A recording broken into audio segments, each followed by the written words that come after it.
Claude the most. Yeah, Claude was alright, man. Yeah, it's a shame what happened to him. What a way to start the call, eh? Yeah. Claude was all right. Welcome to Film Club. I don't know who that is.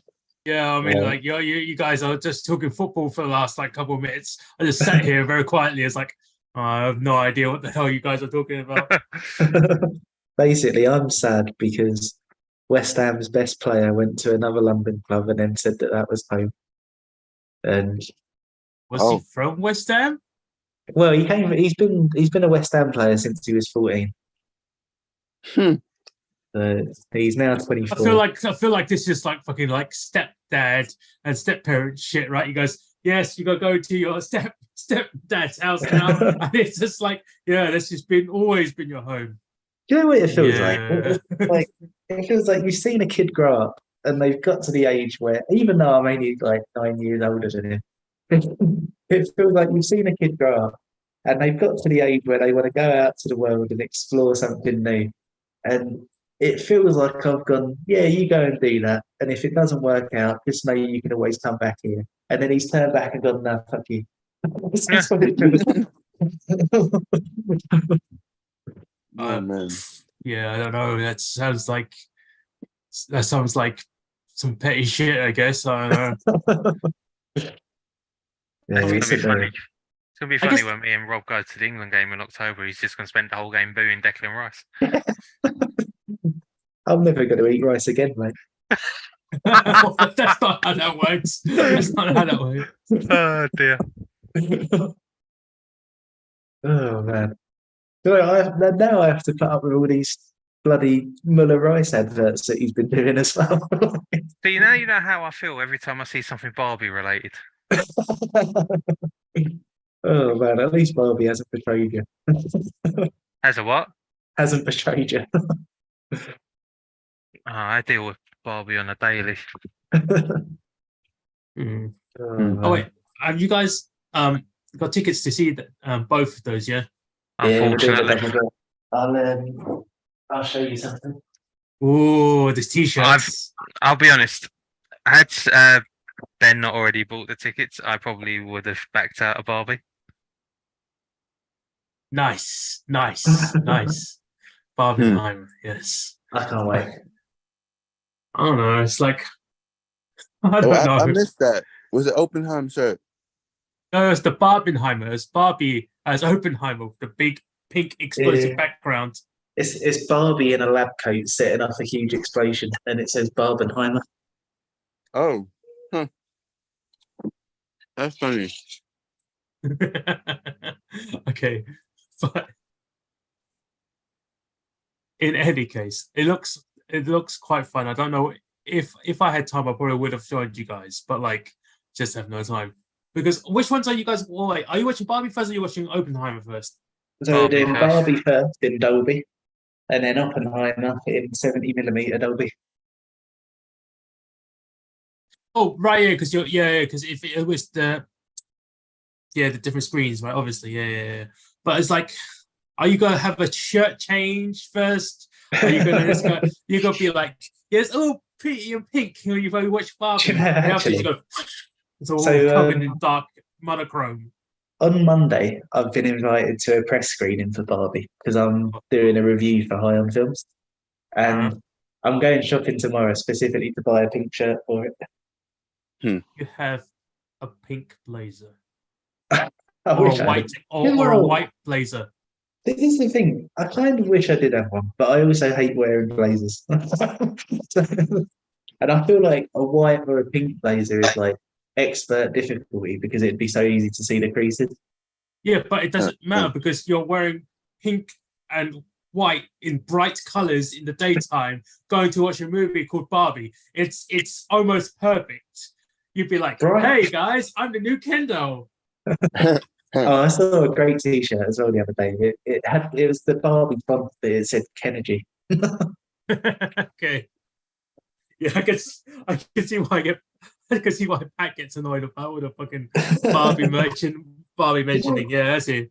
Do you know what though? So one of the websites that I write for, they're having a Barbie themed week this week, and they're posting like random facts about Barbie on their Twitter.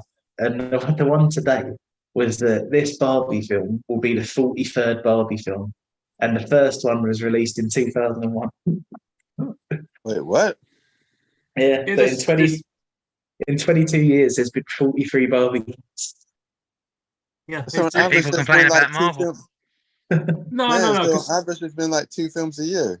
yeah, Yeah, man. absolutely. Because like I remember I had like one of them like saved as like one of my bad movie round ones. That's to annoy everyone. It's just like this film round. I'm gonna pick a Barbie film. No, yeah. Mate, I'm up for it. I know you're up for it. I mean, like No. us with a twisted sense of humor could be up for it, but like everyone else would be like, fucking hell. I think the only person that will get annoyed is me, probably. Yeah, probably. But like, it'll be fun. It'll be just fun just to see you grow at it, I guess. Oh man. So, Yeah, I'm genuinely like so excited for it, man. Because like I don't know, it's a weird thing, isn't it? Because it's written by Noah Baumbach and Greta Gerwig. It's like this huge brand which you would expect to just be like a quick kind of cash in, but they seem to have actually taken the time to like get people involved who could do it. I say do it justice because I mean I don't know if that term works because you expect a Barbie film to be shit, but then I don't know actually because I mean like you're gonna get a Barbie film, but you're not gonna suddenly get like super high drama like fucking like Verida or some shit, right? You're not gonna suddenly get like Barbie, but set in World War II and all that depression shit. And it'll be if that happens, that would be fucking amazing. Immediately, but that's the thing, though, because like I think that's kind of like where this is going, and the more I think about it, the more suitable it is because, like you don't really think about it because it's Barbie, but it's like if you look at the sort of like all of the professions that they've made Barbie and like all of the things that she's done and like all of that stuff, I can totally see how Barbie could be a feminist icon. Yeah, but like. Yeah, no, okay, so I'll agree that she could be a feminist icon, but like for the sake of the movie, it's not like she's going through all her jobs, like she's been job hopping a lot, but it's kind of like, why is she job hopping a lot? Is it because she's not stable? I just want this to turn into like an 18 suddenly like murder mystery movie. Barbie has like schizophrenia and she's like killing all her Ken boyfriends. This is Ken, not anymore. This is Ken. I'd probably prefer that if it was like a horror film. I imagine there'll probably be elements of it, man. Well, I guess because it does seem like they've tried to make like a smorgasbord. Well, I mean, is Barbie in the public domain? Yeah, I guess that's the question, right? Because like, So. if is Barbie in public domain? Because like, if she is, we could start making a fucking like a fucking like murder movie. You can just it'll be like fucking like House of Wax, but like Life is Plastic, and it'll be like it'll be perfect. It'll be a perfect film because it should be public domain. You can do anything with it. It's kind of like the Winnie the Pooh murder film that's coming out soon. Oh, that's already out. Is that out already? Oh, yeah, it's on streaming already. I kind of want to watch it, but I kind of don't. So if Barbie can become like a murder mystery film, I feel like I could watch it. But we'll see how it goes for this screening of Barbie when you guys watch it. Yeah, I genuinely can't wait. Okay, I'll get it on like when it comes on Amazon or some shit. I don't know. I'll watch it eventually. Or if I'm on a plane. I'm on a plane. No, it's because like I think I had a conversation before because Emmanuel watched Morbius and I watched like Venom on the plane and we're like, oh, it's not too bad actually. It's not like the worst film. It's okay. It's okay. So like, so hey, we need Pat to get on the plane and watch Barbie, and he might go, actually, it's not that bad. Actually, I'm already going to the cinema to watch it. I'm not watching it a second time. I think you'll like it. I think what's going to happen is you're going to have I'm gonna made fall this asleep. big fuss for like the year leading up to it, and then you're going to get in there and you're going to really like it, and then you're going to not want to admit it after. I'm Hmm. actually hoping I fall asleep during it You're going to love it. That's me. You're because, not being very open-minded. well, I actually, if Ben hadn't already paid for it, I was probably going to back out of it. Oh, That's not very Christmassy. Well, it's July, of course it's not.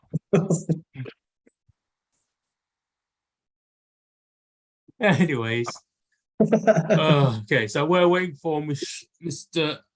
Ben as well. Mr. Han. I can't believe that I had a pat and I'm still here before Ben. You had a pack. Yeah, Yeah, I he mean- does. He did what every other human being does. He had a poo. I had a inconvenient last-minute poo that held up proceedings, He I didn't thought I hold just up missed anything. just like when Pat does. I thought I just misheard you.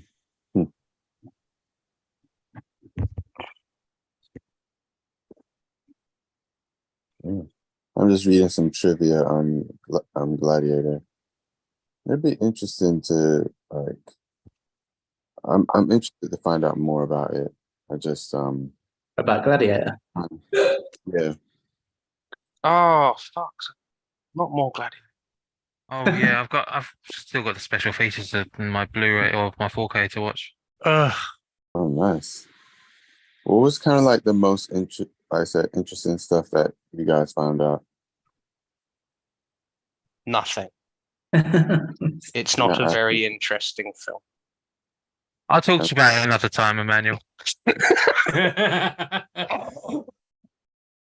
Okay, I mean, it's not like we're not waiting for Ben. You know, well, I we mean, got- no. I was gonna say it's like it's the ending is based off a real part of real history. So, I mean, like, yeah, that's fine. It's like a lot of things that are like Mhm.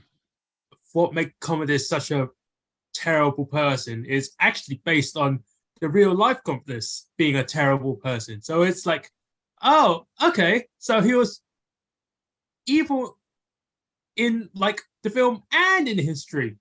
So yeah, that's about it. It's like he was a bastard, always a bastard. He was such a Oh, right. bastard that they named him after a toilet. They Out named of the him womb. toilet. I don't get what you mean by that. His name is just Commodus. It's not like Commodus. Commode. Yeah, commode. a what? Oh, Commode. you never heard commode before? Is that Oh, like so they a what named the project? toilet What? after him. It's a fucking toilet seat, basically. The It's a fucking. first time I ever heard a toilet referred to as a commode was it was in WCW back in like the 90s, and there was a hardcore match, and somebody got a toilet seat and hit someone else over the head with a toilet seat, and the commentator was like, "He's got a commode lid." I have never heard of that phrase, and especially that sentence until right now. I've never heard of someone. He hit them in the head with a commode. He's got It's a just like- commode lid. Is that like the steel chair thing? It's like you hit him with the chair. That's not. To be fair, I would probably take a steel chair over a commode lid because the commode lid has probably got less give. It's yes, maybe. I don't know. I've never hit anyone with a steel chair or a toilet seat, so I don't have. I got John to hit me with a steel chair once when we was at Dan's for a barbecue, and they had a steel chair. And I was like, "John, I really want to know what it's like to be hit with a steel chair," and he just cracked me over the back with it. Oh man. Why? You guys. I mean, yeah, okay. You said you wanted just to feel it, but it's like, I mean, that's just like you're just like a few steps down. Like, hey, John, I just need you to tie my arm. I really need to know what it feels like to get injected with some fucking heroin. Yeah. Not Honestly, after Requiem for a Between those Dream, two, I man. wouldn't put it past them. Not after That's true, that's Requiem true. for a Dream. That film put me off any kind of curiosities I had around heroin. What about if I tell you it's designed to taste bad? Oh well, you know, Then you'll go, oh, we're all fallible. well, in that case,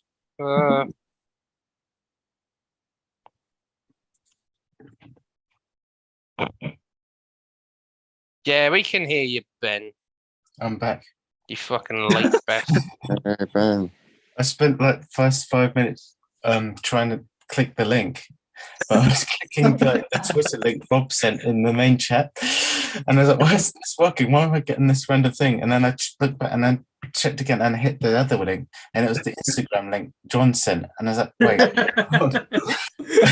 He was watching cat videos. Just like, oh, the cat's really strange, isn't it? Are you 40 minutes late because you got just stuck in a labyrinth of 2 Twitter links? Well, 5 minutes late for those." And it's like, not working. Why is it just loading this fucking Twitter thing? Oh. Anyway, I'm back. Welcome back, Ben. Yeah. So, Yeah. as you have arrived, I guess we should start with. So, Rob, why did you choose this very nice film, very interesting film?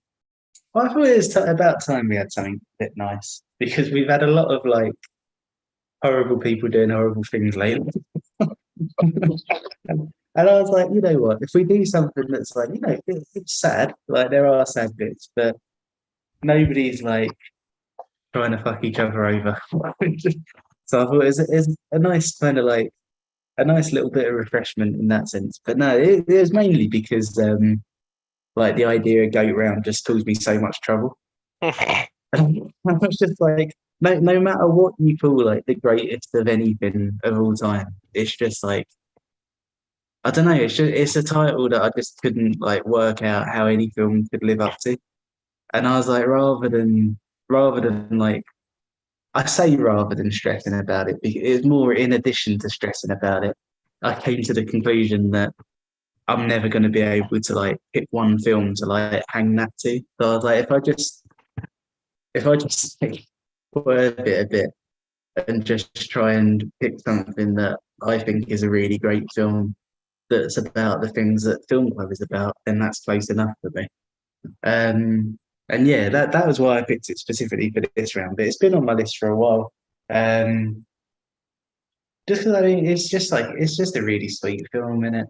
And yeah, the first time I watched it was when me and Rachel first got together, and I was laying in bed here actually, and I couldn't sleep because it was like new surroundings and whatever.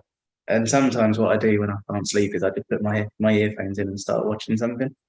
But the first time I watched it was actually on my phone, and I just remember being like really captivated by it because like it's not the ideal way to watch a film, right?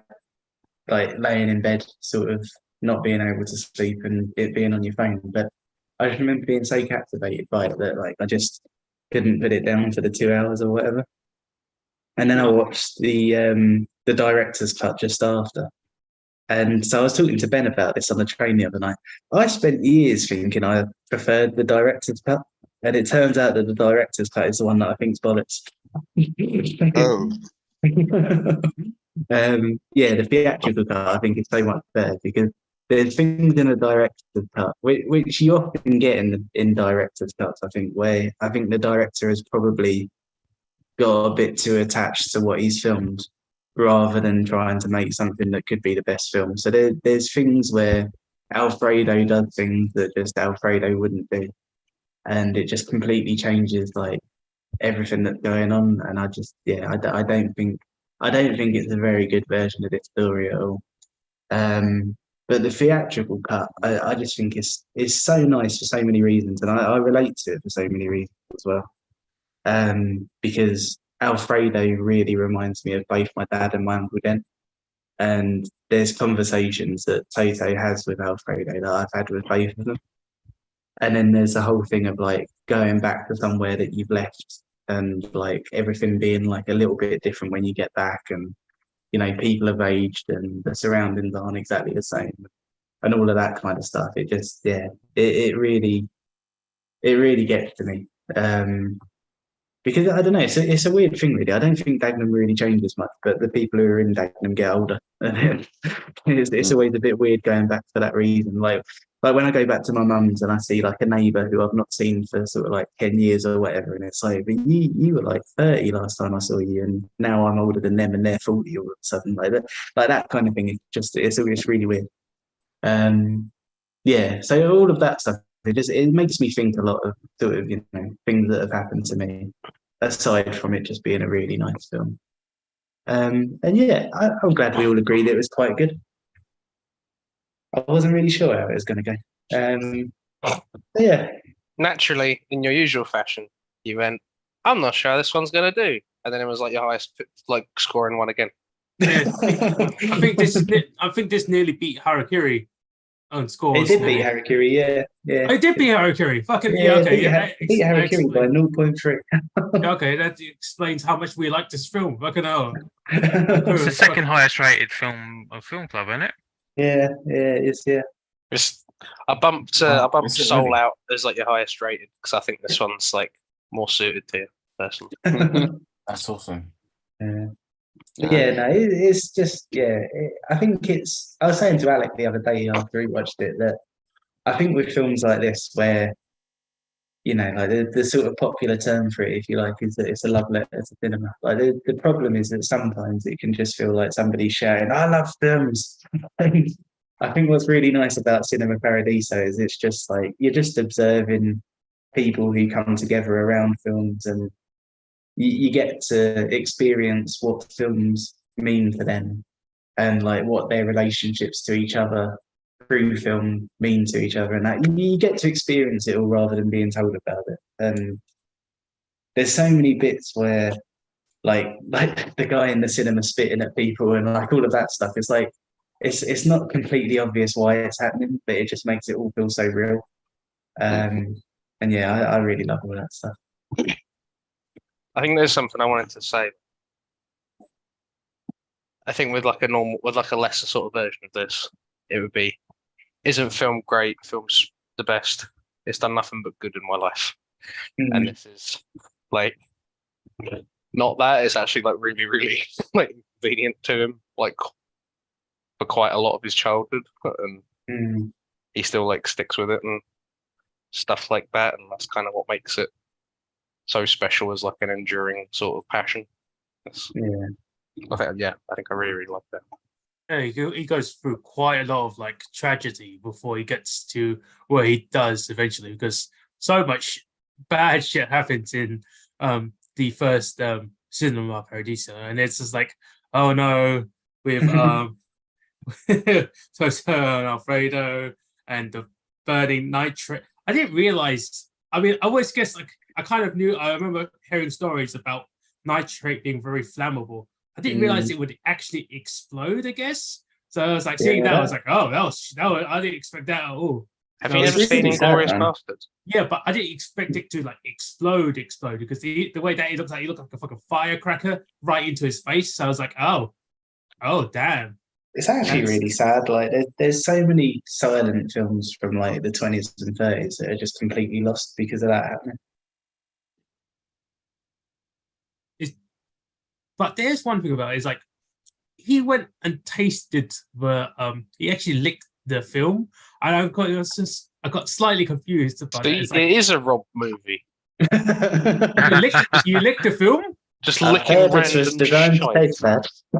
Well, no, because have you ever licked a game cartridge? Sorry. No, I'm not gonna do that. No, because it's deranged, isn't it?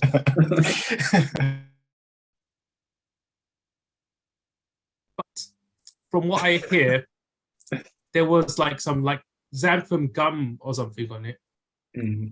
Yeah, that's what he was saying. He said it tasted. Oh wait, am I saying making out? Nice, because he's like, which side is the? I can't remember what he said. It's the something. Gelatin. He said it's like gelatin. Yeah, it's just like, oh, it tastes nice. Yeah, it tastes like pig fat. Oh, yeah, bit of pig fat.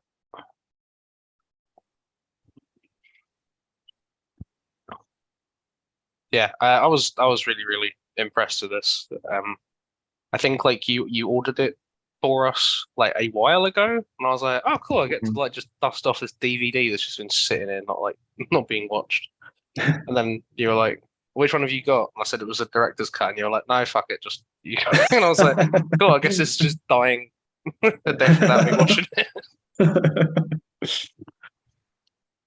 Yeah, But yeah, I just from the word go, I was like, God damn, this is so characterful and like real. To the point, like just like you were saying about all the things like the guy spitting on people and the old like simple bloke going in and like getting fucked with and shouting at people.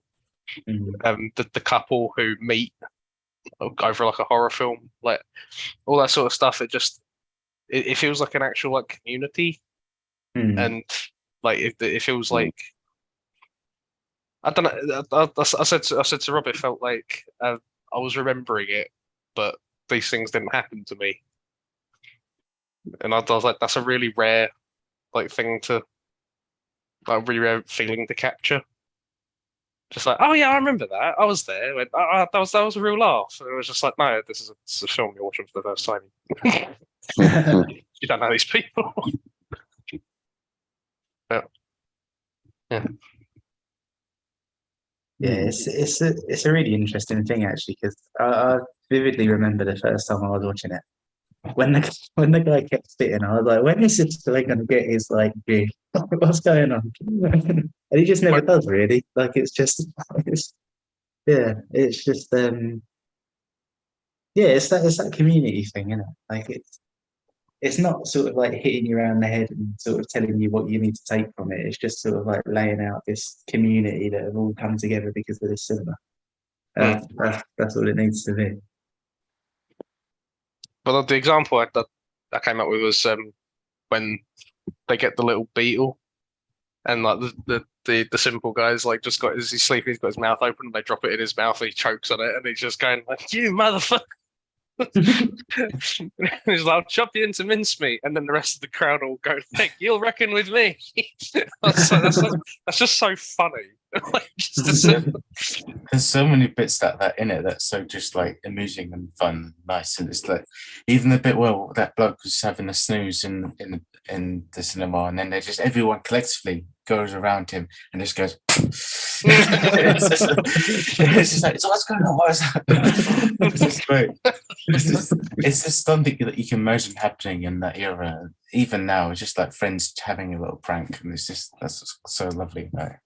Yeah, that's the thing, really. Like, it kind of makes you sad that, like, because that's the thing. I mean, I'm very aware now that I'm back in London, like how lucky we were to grow up in London and like have Leicester Square on our doorstep and like all of that kind of stuff. I think I told you guys before, like I was sitting in Leicester Square, well, a few months ago now, to be fair. Yeah, I was sitting in Leicester Square and a couple of Australian guys walked past. And one of them was like, "Oh, can you believe it, man? We're in Leicester Square." And when I heard that, I was like, "Man, I really take this for granted because for me, it's just somewhere that I go. Like it's like you forget that it's somewhere that people will go to the other side of the world to visit."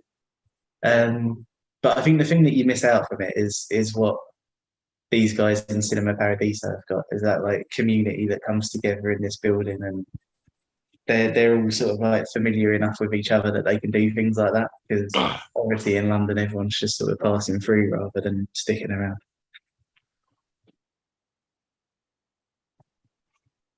True. God damn it. I think like something else I really liked about it, obviously, is the priest. The priest was my favorite. He was just like he was just my.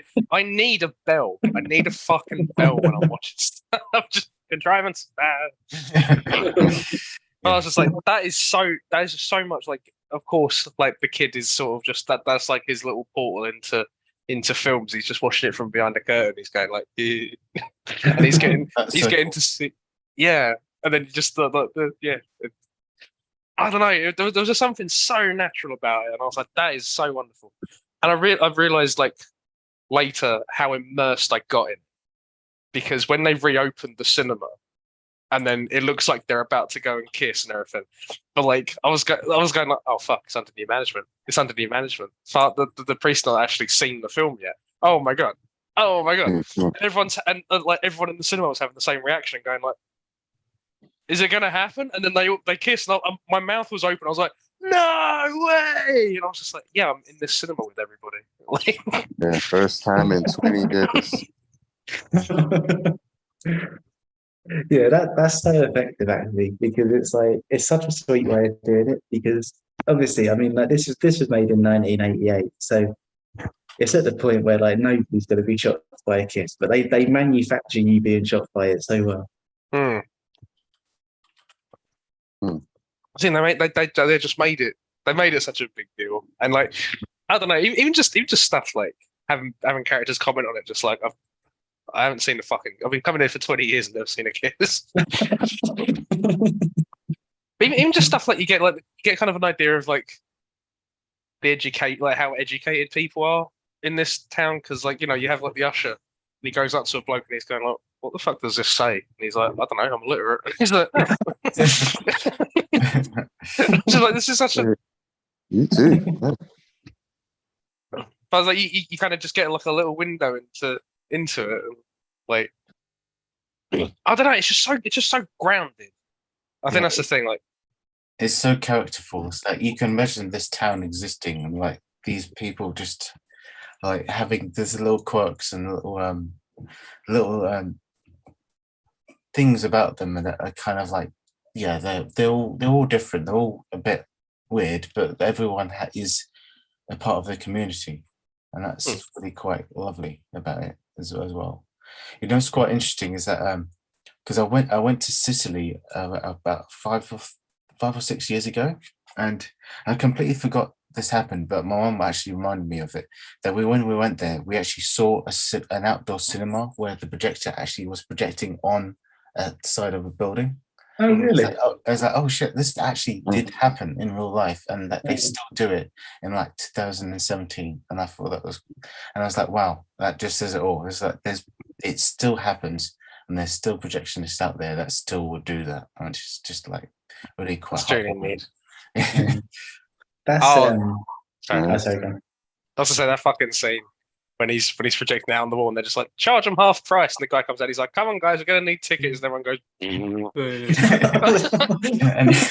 that guy in that owns the house as well, that's living in that room, and it's just like he's like, what's going on? He opens the door and it's just this film on his like side of his wall, and he's like, fuck you guys, and just goes back inside. And they just continue on. I just thought that was great. I think it's the thing. I can see how this resonates with you, because I do get a real sense of Dag in it.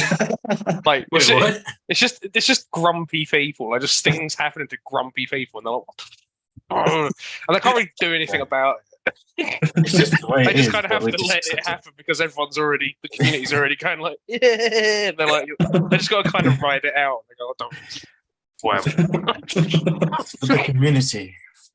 Yeah, there is a bit of that actually. Like you are right, because it's a bit like with West Ham winning the Conference League a couple of weeks ago, and like the whole of the district line being taken over with West Ham fans who are just sort of like cheering amongst themselves, and then everyone else is just sitting there just like, I can't do anything except for look unhappy about this.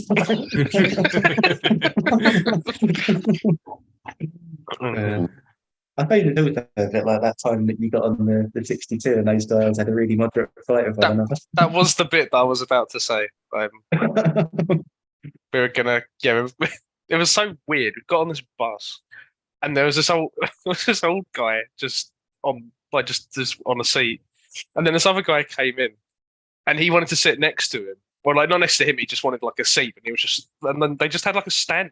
They just got up and they just started yelling at each other, and I was just like. And I was like looking at Rob for help, and he was like, "Nah, it's fine."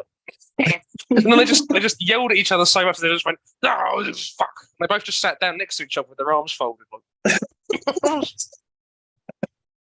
fuck is happening? It was what they said as well. To be fair, I don't know how it started, but one of them said something, and then the other one went, "What do you say to me, you go?" And then the other one went, "What?" And then we just shouted at each other for a bit, and then they both got over it. Weirdest thing I've ever seen.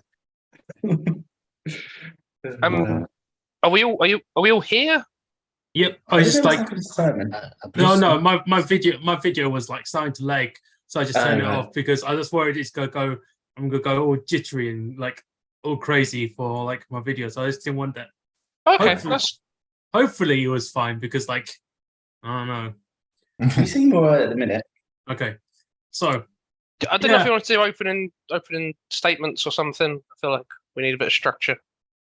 let's just Yeah. say You'll do. okay. Let's just do it. Great films has its ups and downs, like most films do. It has its like high points, and after it really goes to a very low point, but it's always like constantly going like, oh, it's great. Then it's unfortunate things happen. Oh, then the next happy thing, and it gives a very constant and very like consistent series of happy and sad things that happen. And I think I understand the best way to describe it is why it all resonates with us. There's a lot of stupid people in this film. A lot of do really stupid things, but it's so stupid in the Speak for sense that yourself. it's very relatable. As a kid, when he was in that classroom and he was doing the what's 5 times 5, once he pointed to the tree, I was instantly, he's gonna say Christmas, isn't he? He goes, it's Christmas. And I was like, yeah, fucking hell. I was like, all the things that have happened during like the stupid things, it's so relatable into most people. I was like, someone can really enjoy this film because there's something that happens that's so relatable in this film that it's just like anyone who enjoys movies would enjoy this film. And I was like, I think then I realized how I understood how amazing this film was because it really relates to everyone. I think that's why I think it's a great choice for a film, Rob. Sorry, you did just make me think back to that times table thing. She just keeps grabbing him by the ears and hitting him against the blackboard. That was really making me laugh. Yeah. I thought for a second, like, oh, school hasn't changed that much over these years. School's pretty much Fucking hell. I know I'm 3 years younger than you guys, but shit me.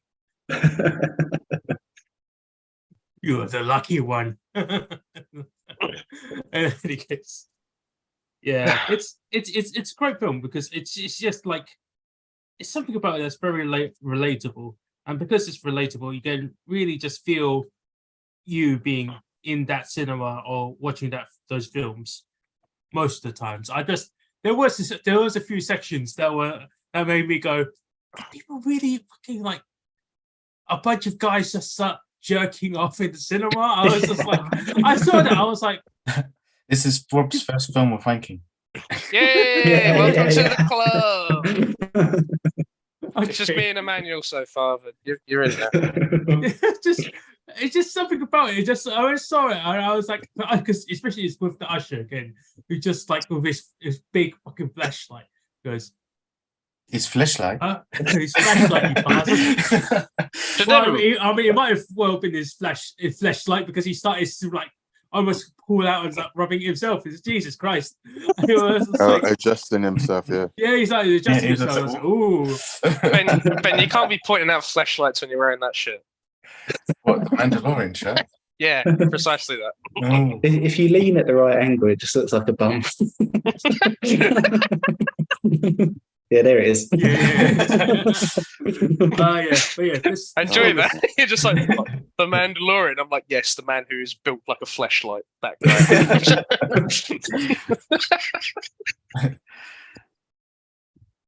Shit, what was I going to say? Fuck, Yeah, let's go back to.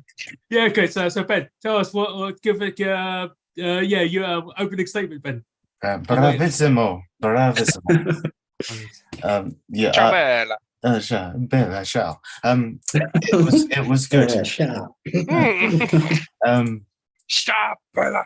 I think my dad showed me this film like a few years ago now, and I think it always stuck with me. I think quite a long time before Rob. So when Rob decided he was going to pick this, like when he was considering to pick it, I think maybe last year even, and I was like, yes, you better do this, Rob. It's such a timeless and wholesome and just wonderful little film that's just got so much in it. And I think even I've probably seen it 4 times now, and I think it just gets better with age, and it's it's timeless. Like even though it was made in when was it made? Like 98? 88.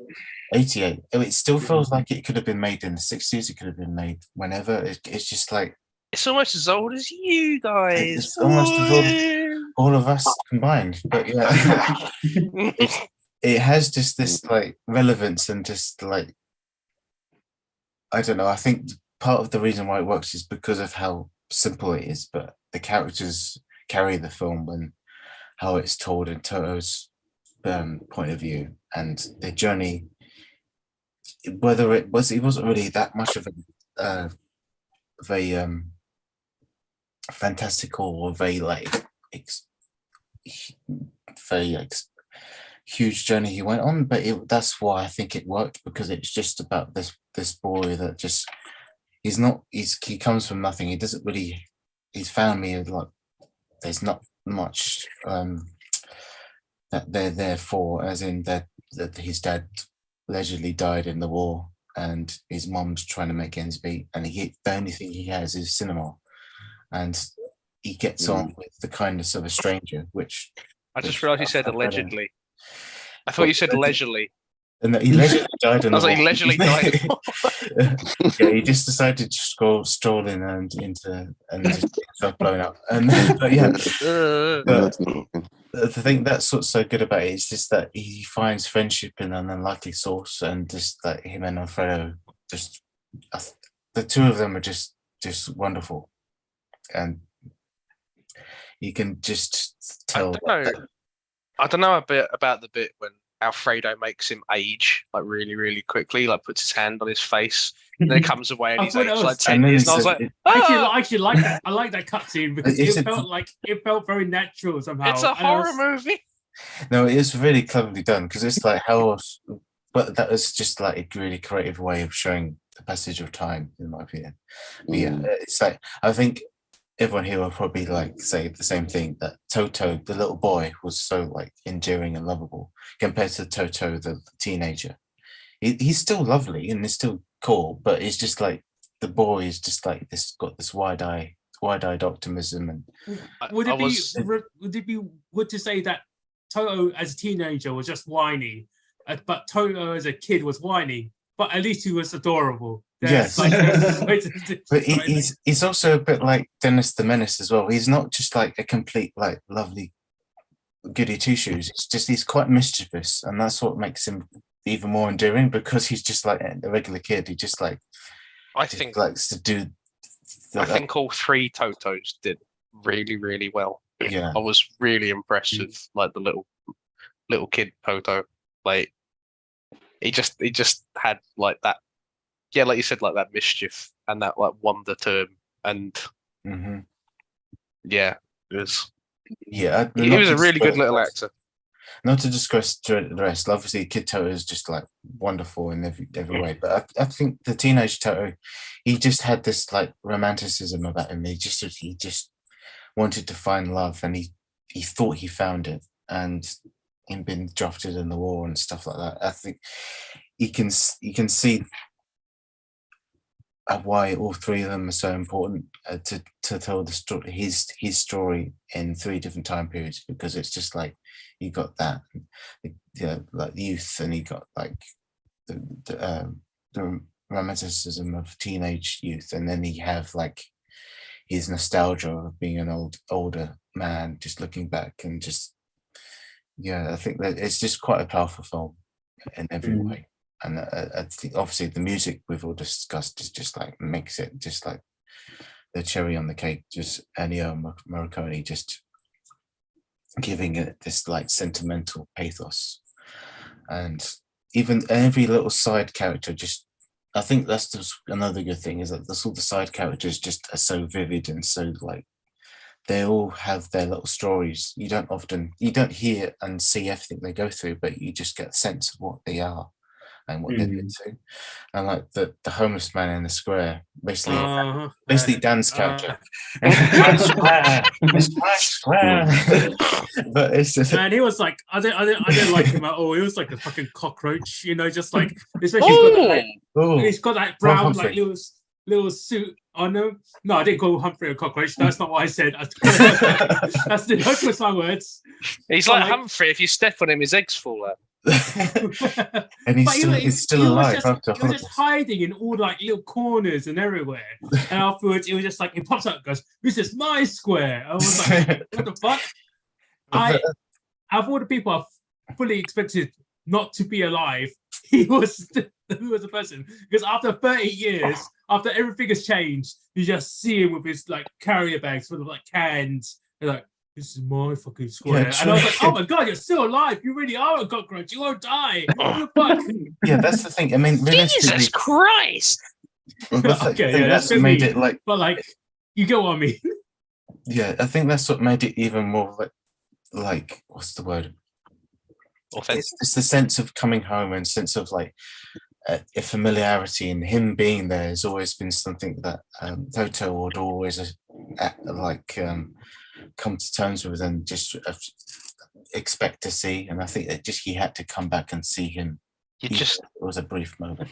You just made me think of our local nutter, who like just growing up. There's this really, he's been old since we were aware of him, but like he just goes out and he has his little trolley and he just walks and walks and walks and walks and walks, and literally I think like someone just wherever he lives, they just kick him out, and then he walks from dusk till dawn, and then he comes home, falls asleep, and then comes home and does it again. He just walks all day, and if you walk into him, he'll tell you where he's walked.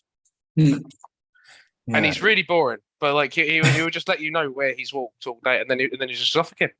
It's and quite I'm like, a sad existence. When I didn't think about him for like ages, and then I saw him the other day when I was driving to work, and I was like, "You're still alive." It's quite sad when you think about it. It's like you think, "Oh, this guy's got nothing else to do and live for," but he's happy enough. In his mind, he's probably quite content. It's just because of we know this and that about how we live our lives, and we assume things, and it's like, well, in his shoes, it's probably like he's just doing his thing. And it's just like, oh, okay. Yeah, like I said, he's happy doing what he's doing. Yeah. Anyway, sorry, we veered off. Yeah, so who wants to go next? Emmanuel or Pat? I think we'll go for Emmanuel because I can't see Pat's head. Pat's muted. Yeah, it was a kind of slow and hardish walk, but it was really good.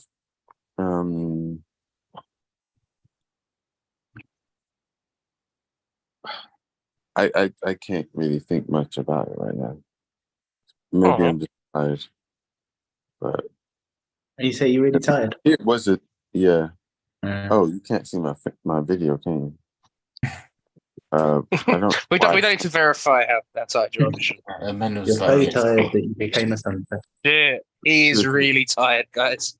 The kid annoyed me, to be honest. But otherwise, yeah, it was good. I was annoyed when only the kid went to save the projectionist. No one else did. And I was like, man, that sucks. Like he's done this for so long, and no one thinks to actually try and get him out. Yeah, I did notice that when I watched it this time. I was like, hang on, why has everyone just literally just fled the scene?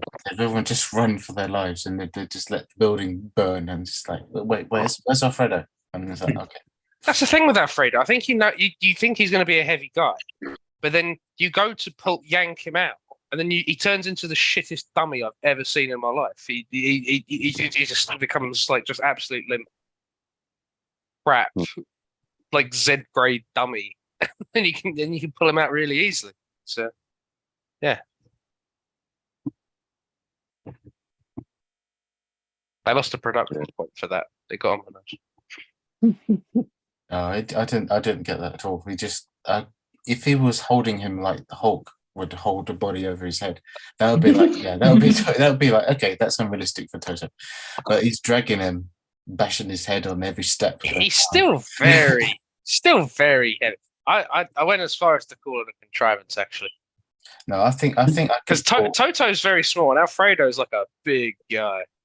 And I was like, nah, I don't think we're pulling him. pulling someone is easier than lifting, especially if it's going down rather than Yeah, but pulling someone's still pretty hard when you're 10. Mm. To be He fair, didn't though, even like pull it- he there is didn't- like a thing that you hear a lot where in a crisis people tend to find like strength reserves that they didn't know they had. Exactly. Yeah, I believe it. No. It has been I mean, proven. he didn't even pull him down all the stairs. He's pulled him like halfway away from the fire. So and he just left him reserved. And he was like, Alfredo. And I'm like, he didn't pull him all the way out because he's still in danger. But he pulled him most of the way out. So it's like, I mean, If he I was pulling a guess. little skinny guy, yeah. But Alfredo's like, he's got a bit of a belly on. I Yeah, don't know. but he's not like And he's Brendan Fraser. dead. He's dead In weight the whale. as well. So I think he's a lot heavier. He wasn't that big. He wasn't even 6 foot. He was 6 foot around the middle. Now, if he was Brendan Fraser sized in the whale, then I'd be like, okay, Ooh. that's unrealistic. But he was just an average middle-aged bloke. That's all. Oh, you went to call him a middle-aged mate. He's a middle-aged. He's my mate. He's my mate, Alfredo. Alfredo. Go on, Pat.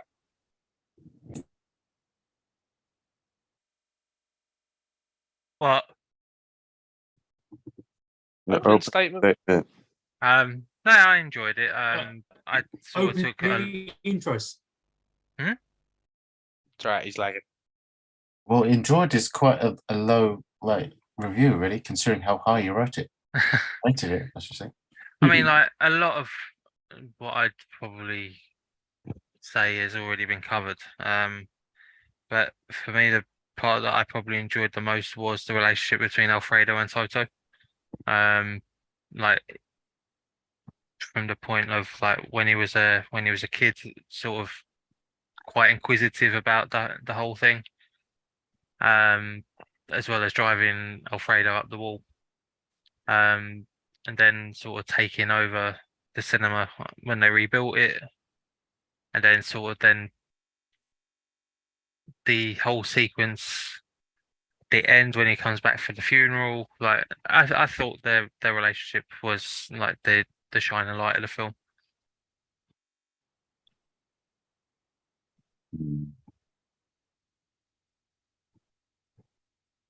Yeah, it was good.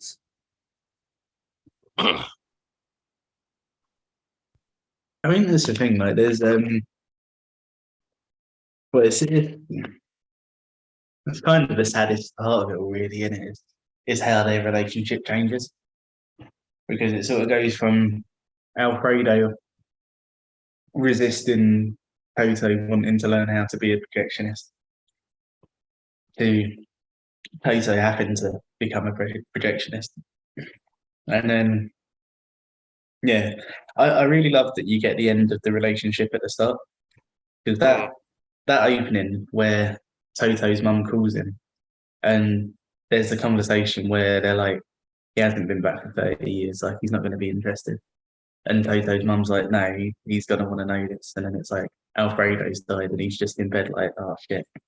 And then you get the story of who Alfredo is. Yeah, it's just really sad, like to know where it's going before you know where it's going. Because I think what's really nice is that the first time I watched it, I spent a lot of it going like, what if this guy was so important to him, then why did he not see him for 30 years? Like something awful must have happened. But all that happened is that Alfredo thought he could do better, and he told him to go away and do it. And yeah, it's it's a weird thing for me, because like it's a conversation that I had. This, like I said at the start, it's a conversation that I had with my dad, because I always remember it was when I was quite young. I must have been like maybe about 10 or something. But I remember because my dad used every Friday night. My dad used to pick up some like magazines and sweets and stuff, and then he'd bring them home, and I'd like yeah, so I'd like eat the sweets and whatever, and read the magazines, and then he'd go to the pub with my uncle then, and me and my mum would watch wrestling, and then my dad would come back about like midnight or whatever. And I vividly remember one night, like it was sort of any other Friday night, though we did all the same stuff as we always did. And then my dad came back from the pub. I don't know why. I don't know if it's because he'd had a drink, but like for some reason at this particular point he was fixated on Canada. And I think he just sort of like heard something about Canada and was like, "Yeah, there's a good life in Canada." And I remember him coming back drunk and just being like, I remember him and my mum talking about sort of like doing the best for me and like all of that kind of stuff. And I remember my dad being like, basically just like hoping that I'd piss off to Canada and never speak to him again because he thought that was like the best chance I'd have at a good life. But yeah, that whole thing where Alfredo's like, oh, I'm at the point where I don't want to hear you, or I want to hear about. No, that's just yeah. Oh.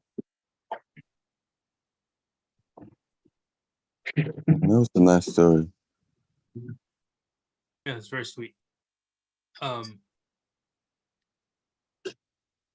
So, but with Alfredo and them lot, and well, actually no, with Toto and his family, there is one particular contrivance that I do have with this film. It's just it gave me like half a point off because it's like What the hell? if you do an army service and you've done your army service, you've been away from like the town for a while, right? You should generally know when he comes back. He didn't come back with like anyone greeting him. He literally just came back and it was just like an empty square. There's no one in that square at all. And he got greeted with the dog. And I was like, did his parents not know he was coming back? Did his mum not know? Did his sister not know? I thought you were going to say that if you're a war orphan, then you don't get forced to be like join the army. I think he did it regardless, even if he was exempt, wasn't he? Yeah, you can still enlist regardless of what your history is. Okay. Yeah, but the problem is he came back, no one was there for him, and I was like, I'm pretty sure. Okay, it is explained why Alfredo wasn't there because he was bedridden and he just couldn't move around much. I was like, okay, fine. But why would his mum and sister not there? I fully expected his mum to be there at least, just to like see him again. And she could have gave like exposition to like what's happened during those years that he wasn't there. And I was thinking that could have been nice, but no one was there. And he just went, oh look, it's the dog. Oh look, there's a car full of chickens. And I was like, okay, that makes no sense. If his mum cared about him so much to make sure to go, we have to call Toto and like tell him Alfredo is dead, then she definitely loved him enough to fucking see him when he came back from fucking service. So it's just like, no. It's a bit, that's like a bit contrivance to me. I was like, that doesn't make sense, I wouldn't call that a contrivance. I don't know how much it affects anything, but yeah. I feel like it took away from what the characters and the story was. Is that you know what I mean? It's just like I don't know they would act this way because unfortunately, Rob, I did watch the more not the direct. Yeah, is it the director's cut or the bit that was you told us not to watch on Amazon? The bit that changes Toto's character. Oh, I was like, I just glanced through it. I like double speed. I was like, oh, and that's her daughter, and oh wow, that really does change. Yeah, so I was like, a lot of things. I skipped through the film. I skipped through that part. I was like, yeah, we don't need to watch this. This adds literally nothing to the film. So okay, yeah. Okay. What was that? Oh, because there's like there's a director's cut, which was the Arrow version that Rob told us to watch, and there was the one that is on Amazon, which is like the complete director's cut, but like it has scenes that make Toto seem like what way worse a person, I guess, is the way to describe it. So Oh. it's like, yeah, and it was like, oh, we didn't need to see this. Let's just pretend that this didn't happen. Yeah, that's fine. Mm, Yeah, we just erase that. I was like, yeah. So yeah, that's like there's only like certain bits and bobs that were like, yeah, it didn't make sense, but like most of it is still pretty fucking great. Everything else made perfect sense, generally speaking. Yeah, Even I if- must admit. Sorry. Oh no, I was gonna say even the story about where they purposely left the sort of like I would say Chekhov's gun of like him telling the story about the night on the 100-day night and him being the 100-day night. I was like, that's very smart. It's very sweet. It's kind of clever. I was like, I see what you're going for this. Yeah, nice. Yeah. Yeah, I think that's the thing, man. I think it's a bit of a shame that the director cut this, to be honest.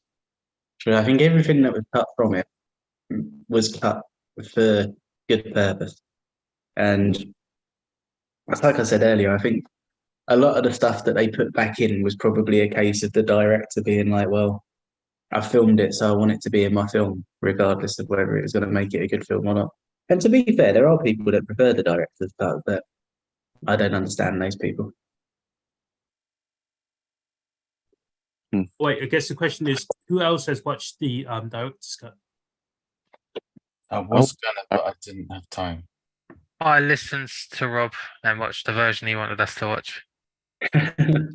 Okay. I missed what Rob said and still watch the Arrow one. Nice. No, because no, I watched the Arrow one, but I was just curious on what could have been like cut from the director's cut. But so I just like skimmed it, and it was only that scene when he's an adult, essentially his adult timeline part, right?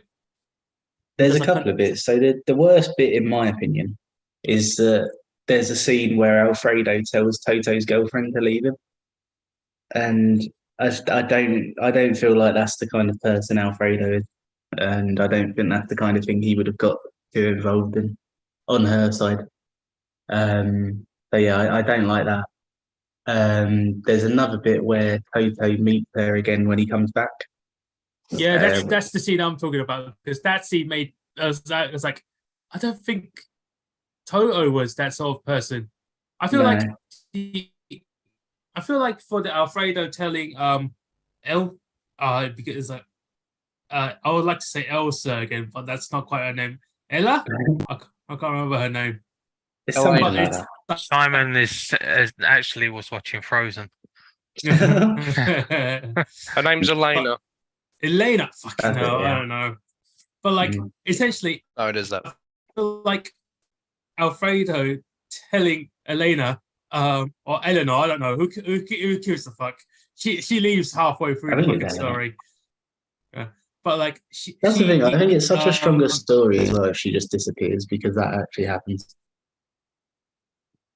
I guess isn't that kind of the point of her arc of Toto's story? Essentially, it's like summer of love, but because it's the summer of love, the seasons change and like the love Exactly, yeah. disappears. And I was just Yeah. like, oh, that's kind of poetically sad. But Mm. oh well, he's young. I guess he get over it. Well, Making it sound like Greece. well, I mean, kind of. Mm. I mean, oh, wait, I did say summer of love, didn't I? Oh, okay, that's on me. That's on me. Never mind. But yeah, he goes through it. He goes through the motions, and like she leaves or rejects all the letters and stuff. I can slightly believe that Alfredo would tell her to no longer be with him, because the way he said, when they're at the train station scene and they were departing, and he was like, "Don't turn back, never turn back. Don't send us letters. You must stay away from this place." That's just like a warning as well as advice. So I guess I feel like it could make sense that he would say maybe it doesn't translate as well, or maybe it's like less malicious, if you know what I mean. But I feel like he could have said, "You stay away from Toto. You're bad for him." That could make sense. But him, I think it just makes it a bit messier though, because Alfredo's just like you know, you can do better than this place, and if you sort of like detach yourself from it, then it's up to you to go and sort of work out how you can be better. I just don't feel like he's the kind of person who would like prescribe who should be in Toto's life. I guess. Well, half and half, I guess, because like he's always like, it's a woman, isn't it? Oh, this is when he's obviously like, it's a woman that you're filming, isn't it? Yeah, I bet you it's a blonde. No, it's a blue-eyed one, isn't it? Yeah, them blue-eyed ones. Those are terrible, terrible things to be fixated on. And it's like he's giving him like fatherly, fatherly advice, but it's just like on romance and stuff, and he's just like, yeah, them women will get you. That's how they're gonna do it. They're gonna get you with them blue eyes. That's how they're gonna do it. So I feel like that's kind of, maybe it's like his character. Maybe he does get a bit messy if you added like the director's cut. But I feel like it wasn't needed, but it was fine it was fine that he cut it, to be honest, right? And that's like, yeah, that's great. It still made the movie quite great film.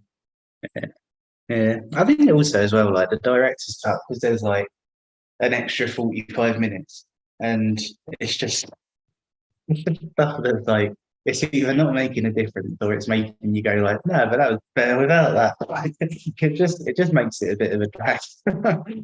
And it's like, it's to the point where for years I just assumed it was the other way around. I was like, oh, it's weird that the director cut the shorter film. But no, it turns out it wasn't. It was just that the director lacked restraint. I was gonna say finesse, but like, yeah, restraint is probably good. Apparently, Roger Ebert gave the theatrical version 3 stars out of 4, and then he gave the director's cut 4 stars out of 4 because. Damn you, Roger Ebert! Thank you. Because not because he thought it was a better film, but because he thought it was a fun exercise in seeing deleted scenes, but he thinks that the theatrical version is better. Sorry, he thought that the theatrical version was better, despite giving it 3 stars. This is why the rise of DVD was a good thing, because the rise of DVD on videos now. Like, I mean, I don't know if a director's. I mean, to be fair, actually, yeah, maybe that is the difference, is that we're looking back before home media was like a big thing. So maybe the director's the director's idea was just to put in some deleted scenes, which nowadays we just watch as a special feature. Like, it could work that way. No, I mean, like, Roger Ebert. No shit. No, Roger Ebert was stupid. There you go. Oh no, I mean, like for the DVDs and like the deleted scenes is what I meant, because like certain deleted scenes, it's kind of like, oh, is it actually no, not deleted scenes, but like alternate endings is the thing I kind of like watching for certain films, because there is I can't believe I would say this. There is the Will Smith film of I Am Legend, and like you have like the original theatrical cut ending with him like taking the medicine, or the girl taking the medicine to like a safe haven. Spoilers.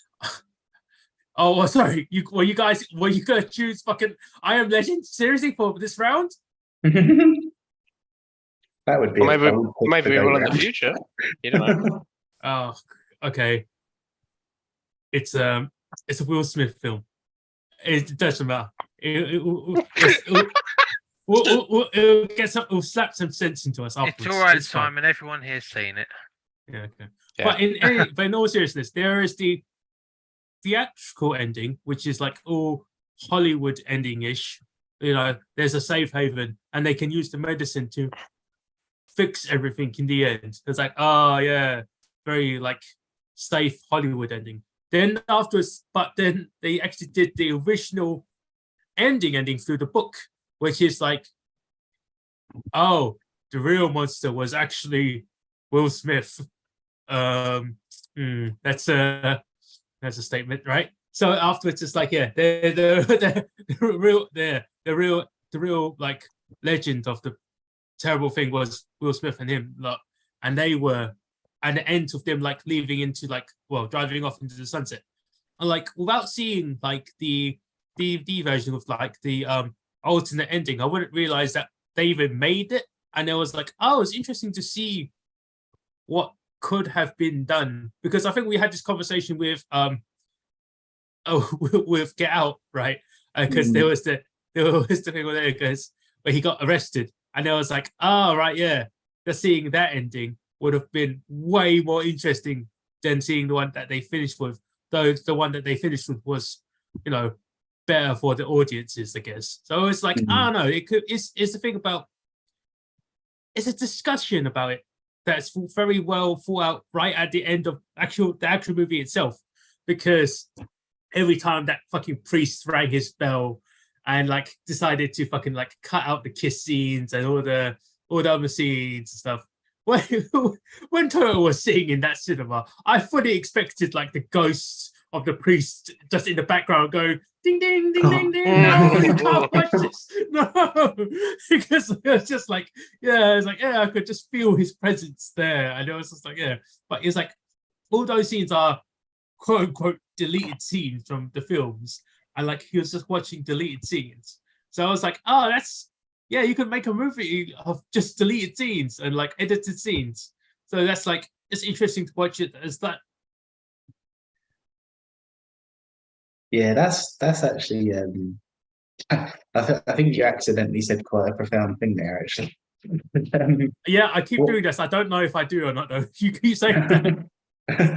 It was the bit that you said about feeling the priest's presence when Toto's watching it, because I think that's why. Well, not the priest in particular, but I think that's why it's such a special scene.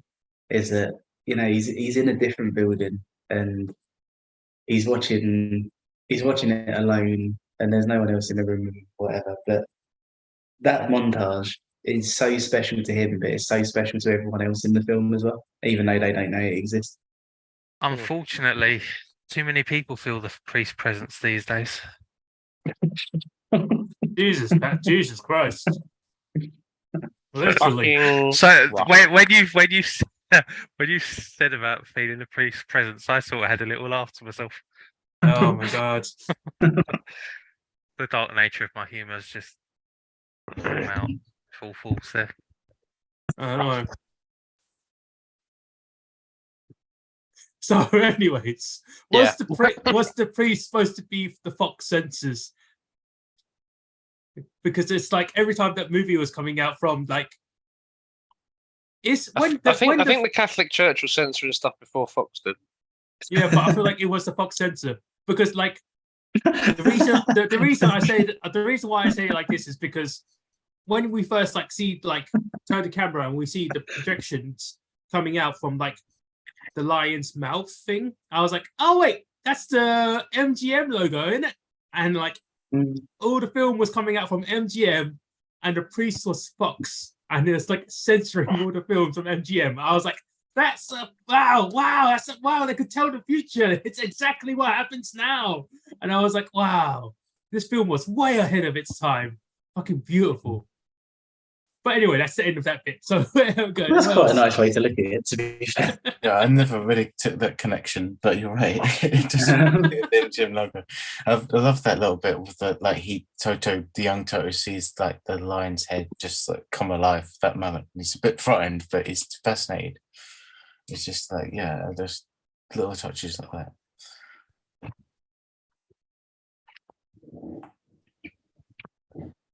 Fucking ahead of its time for depicting the Catholic Church.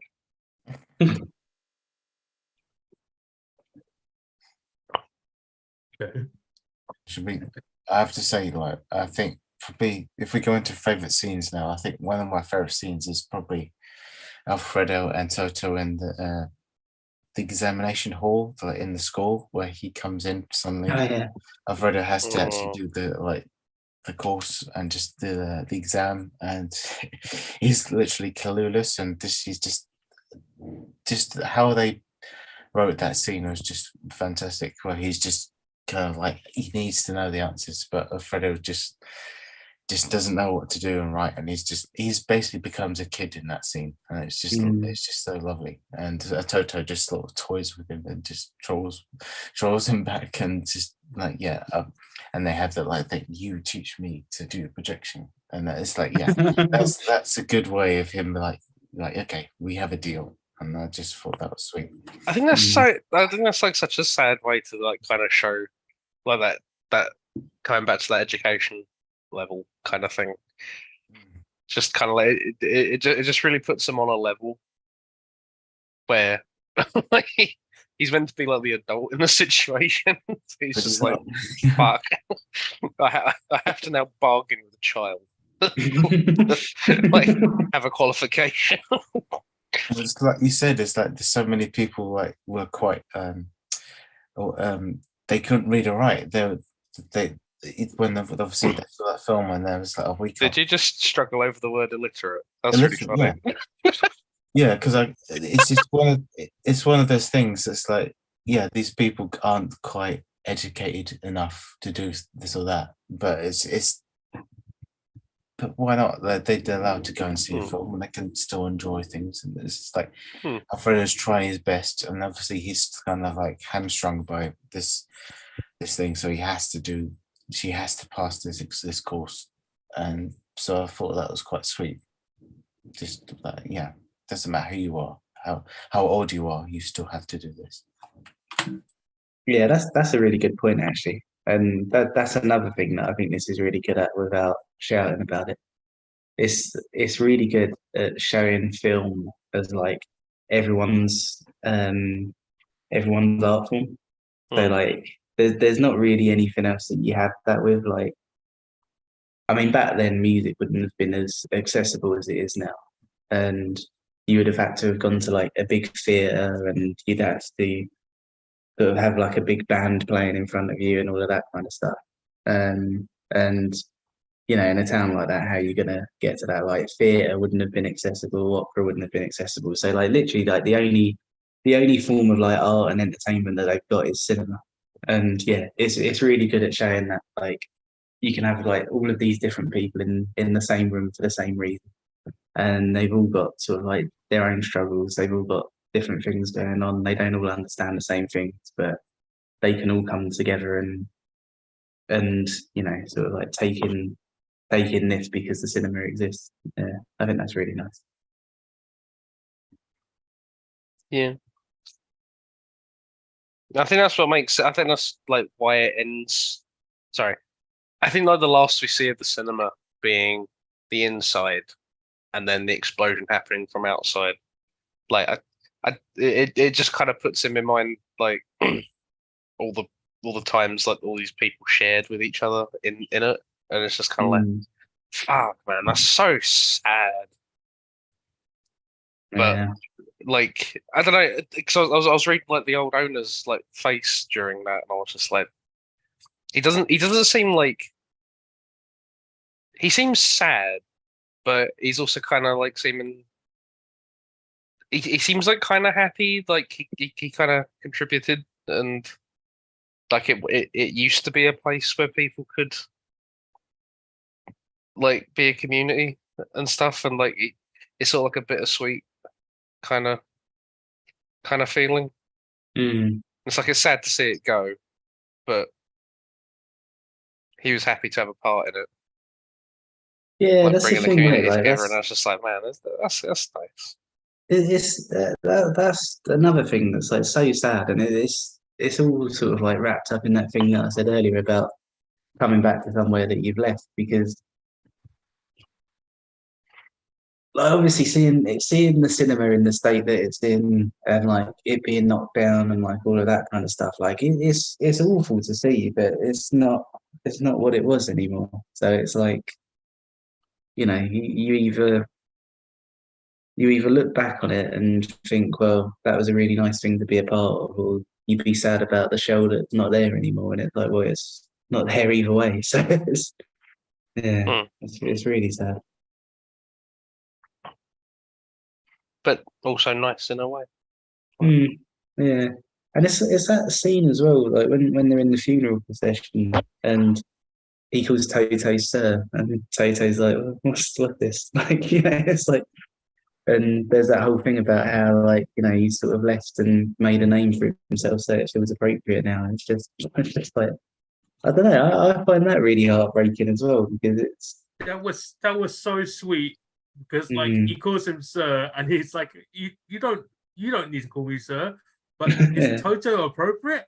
Yeah, you've always called me Toto. Just keep calling me Toto. And he was like, okay, thanks, yeah. Toto. And I was like, oh, that's fucking bless him. That's fucking adorable.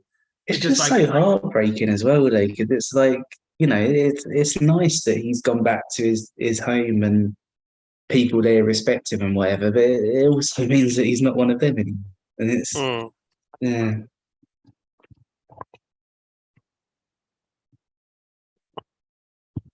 It's a very thoughtful film. Yeah. Mm.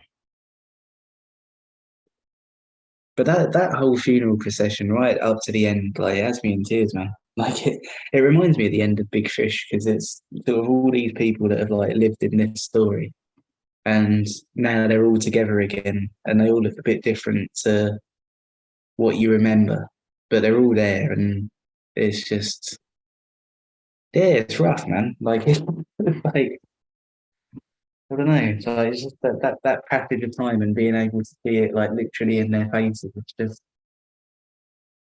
Mm. yeah, it's rough. It's even something as small as like the couple. They don't have any lines, Mm, but just seeing them age, you kind of go like, "Fuck!" yeah, Like, yeah, but like they're there and they're looking at it smiling because that's how they met. That's their whole relationship, is they met at that cinema.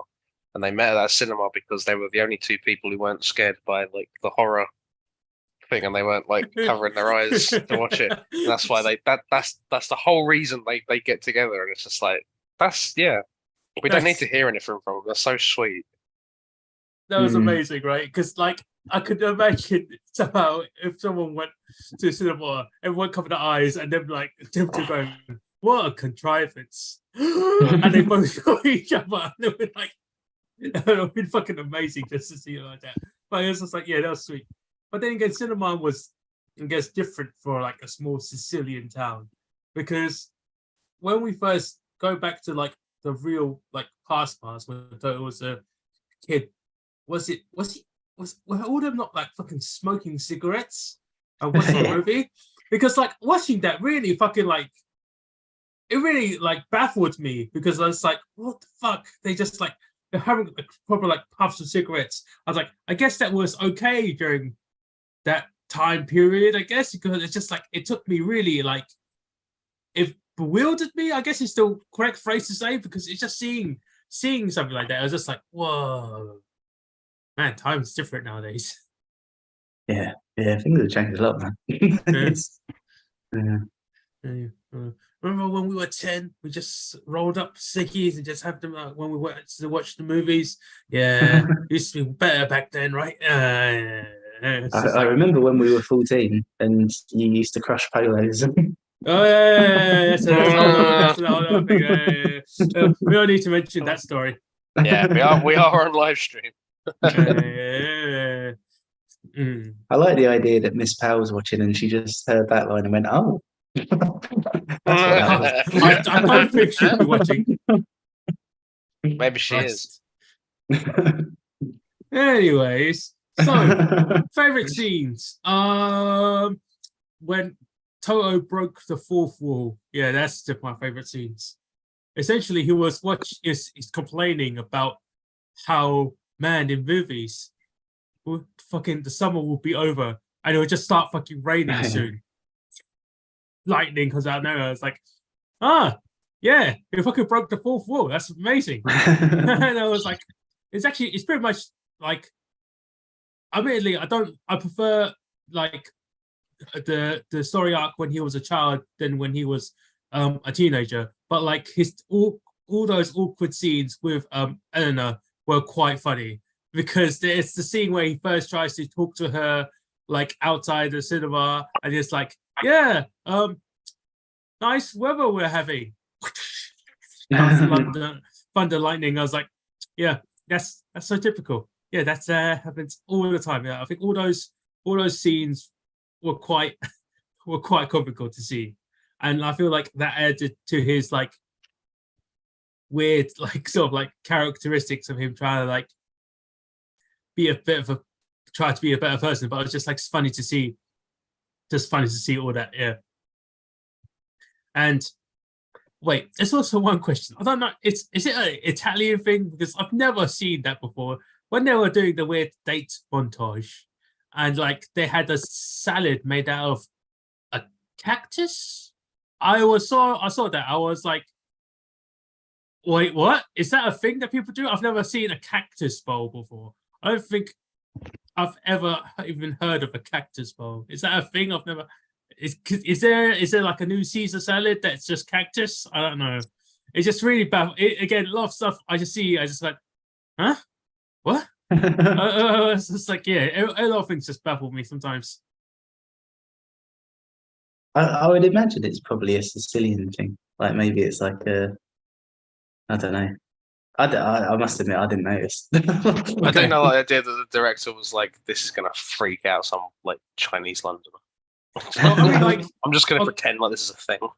well, it's like it's a Sicilian thing. I guess it was also the thing that helps because it's in Sicily. The mobsters are there. But there was like the scene in the when they were in the cinema, and there was like a drive-by with like Tommy guns, and like, there was the old man who just like during that scene he went and he fell down because some guy fucking shot him in the back. I was like, oh yeah, because the mob's there. That's it. There's the mafioso is there. It makes perfect sense that someone actually get fucking shot in a cinema. And like all that shit. Yeah, but there's all that stupid stuff. That's kind of nice in a way that our first Whoa. Italian film had nothing to do with the mafia. Ah, thank fuck. Although we did still have a death caused by a mafia film because they But leave just- flowers to him because it's too excited and his heart can't take it. And just like in Dagenham, everyone just goes, that was shit. Let's carry on. I am grumpy about it. I can't do anything about it, so I guess it's just happened. Yeah. I really don't know what I'd say for a favourite scene. Like, there's so many.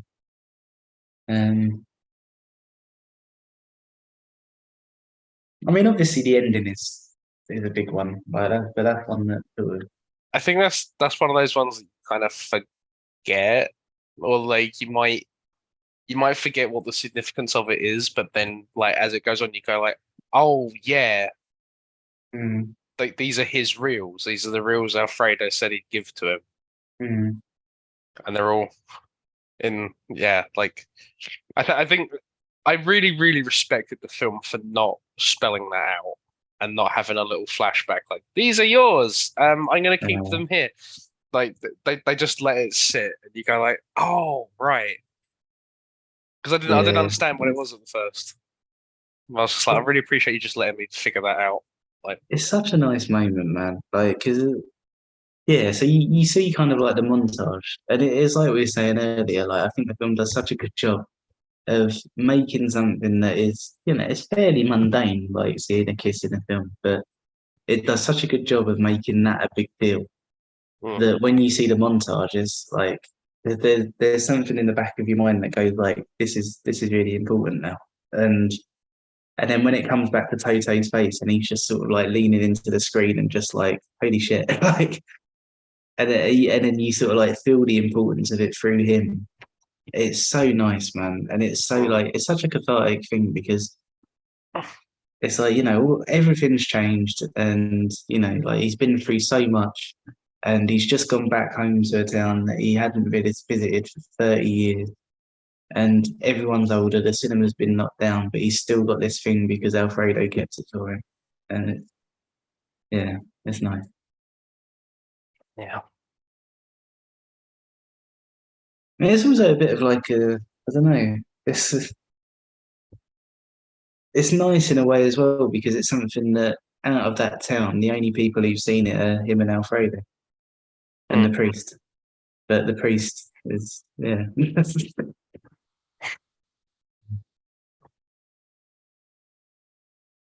I don't think the priest counts in this particular scene, I guess, because I don't think I mean, that's the idea. his I don't want to say presence again, but like his presence sort of makes that significant because if he wasn't there to censor it, then it wouldn't be special.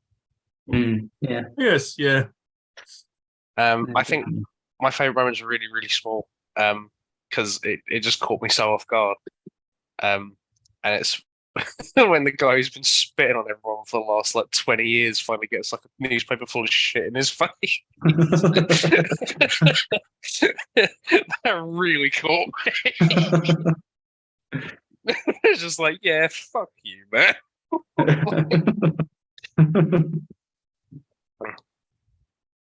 I was juvenile, I suppose. But yeah, other than that, like, I think that opening is just fucking lovely. Like, there's just so much intrigue in it. Then as soon as like you go like, oh, Alfredo's died, and then Toto's like, fuck, and then you're kind of waiting to see who Alfredo is, and then you get the priest come out and go like, hey, Alfredo, and you're like, yep, this is the guy. This is the guy who was so important. And then they don't get on at first, and you're like, why was this guy so important? It's like by that point you're done. You'll watch it. You're locked in. Yeah. And the bit when he comes back blind, I was like, oh fuck. So imagine that's being a heartbreaking. projectionist your whole life, and that's the only thing you can do, and now you can't see. But you can still tell some things. You can still tell if it's out of focus. But Yeah, I love that actually. Yeah, because that was another thing that I was kind of relating back to my dad because yeah. So my first job was in my dad's workshop, and he so he in the run up to Christmas he used to work 7 days a week from like November till the end of December. And I used to go with him on the weekends, and I'd just like sort of sweep up and that kind of thing. And the reason that I ended up with that job, or the reason he sort of like wanted me to do that rather, was was because he wanted to show me that it's no fun to like work on the weekends and get up at 6:30 in the morning to go and sweep a warehouse out and like that kind of thing. And so yeah, so we'd be in the workshop and he'd be like building stuff like cabinets, staircases, or whatever, and I'd just be like tidying up around him. And I always remember like sort of after like being in the workshop and like seeing him work and sort of like build stuff and whatever, I started paying attention to like something else he used to do. And it was like every time we walked past the shop or whatever, he would just like quickly assess all of like the woodworking there. And it was just like, it wasn't even like a big thing. Like he'd never like make like a big song and dance about it. But like we'd walk past the staircase or something and he'd be like, well, that's going to fall down in 10 years. But that just like, sort of like just making notes to himself. So like when Alfredo's doing that, it's almost like a sort of like sixth sense kind of thing. It just it really reminds me. Oh shit! I think I've done that beforehand with pastries. that pastry's gonna fall down in 10 years. Yeah, pretty much right. I go, I've walked past bakeries and stuff, and I'm like, I think I could do that. I think I could be even better than that. Oh wait, if we did it in a different style, it could probably make it rise better. I've actually done that shit. You've described something. Yeah, I do it on quite a few daily basis. This shit. But yeah, with Alfredo and like just him, like again, it's his being an old man and having experienced life more than than Toto, I guess. And it's just explaining all the stuff that he goes on about.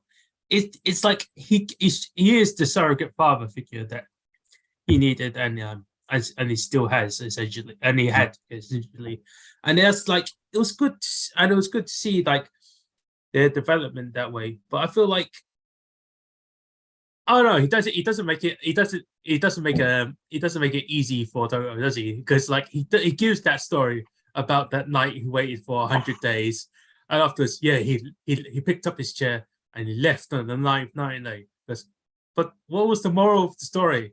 And essentially, our failure was, "Fuck if I know, you figure it out." And it was just like, I was like, what? Why would you tell me this story then? Because you were supposed to figure out. That's the whole point. And I was like, oh, I guess. And it was just like, huh. And that's really nice as well, to be fair, because that kind of is the attitude of the film. Like it's sort Yes, of I guess. like it will present you with stuff, but like you put it together, like. But yeah, I think Alfredo is like another reason why he's such a great character for me. Like outside of reminding me of my dad and my uncle Dennis, that I think in those like small communities, I mean, it's hard to talk about Dagenham in that way because it's like, you know, it's a borough in London, like it's sort of like the centre of the UK. Like so, it's but it is also kind of like its own bubble in some ways as well. And I think when you've got those like little local communities, you do tend to have people who like step in as like parental figures. And like even just the other day, like I imagine Emmanuel was asleep. Yeah, even the other day, like so I went to my mum's because since I've been back in London, I've been going back there like sort of once a week to see her and stuff. And my mum's neighbour Rachel, they've been neighbours for like 40 years now. So Rachel will just sort of like come down and sit in my mum's garden as if it's her own. And when I was around there the other day, like so my mum and Rachel were sat in the garden and I went out there and like said hello and whatever. And Rachel was just like, "Oh, should I get us all Chinese?" Just out of nowhere. And I was like, "Oh, you don't have to do that. Like, I mean, it's not something that like, you know, I don't expect you to sort of get dinner for everyone just because you're here, kind of thing." And she was like, "Oh, like shut up! Like I've known you since you were a balaclava baby." And then she told me the story about how like her and the other neighbours used to call me the balaclava baby because my mum used to wrap me up so tight. And yeah, just like things like that. It's like, yeah, you get people who like, and this is another thing. So I was about to say, when you have those like little communities that are like sort of inward looking to an extent, you tend to get sort of makeshift families who aren't real families. And you know, like they're not sort of like blood related or whatever, but they function exactly how a family would. And then when I was about to say that, it's like, yeah, like my uncle Den's not actually my uncle; he's my dad's best mate. So yeah, it's like further proof of that, I suppose.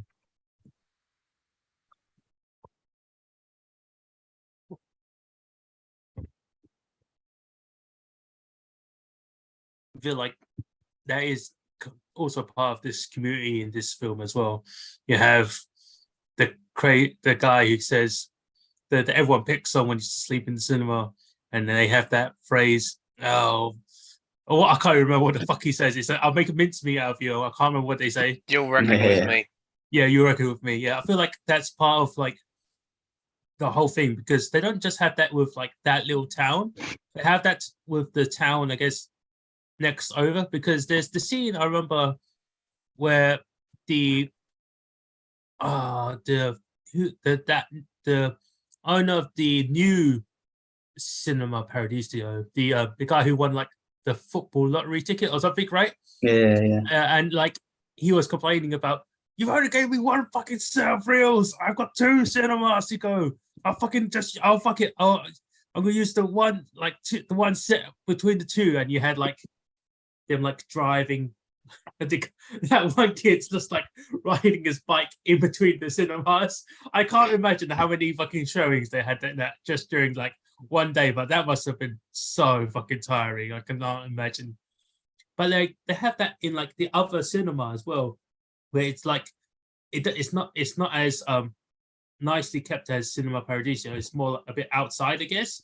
But it's like, but you see them and they're like all together. It's like, "I've been coming to this cinema for so many fucking years. I swear to God, if you don't show me the film in the next 10 minutes, I'm gonna fucking rip down this place with this fucking cane." And it was just like, yeah, and everyone agreed with him. I was like, yeah, that's family. I guess that's how it works. It's a little bit like I don't know if you've ever seen it, but Milton in Office Space, where like just things are like just small things are like progressively pissing him off, and he's just sat there going, "I'm going to burn this building down."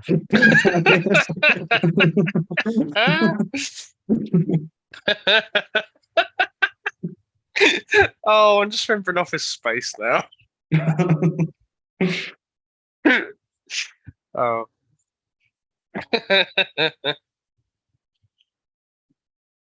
Like Office Space is the movie where they break the fucking like printer scanner thing, right? Yeah. Man. Okay, That's a future pick. That's coming.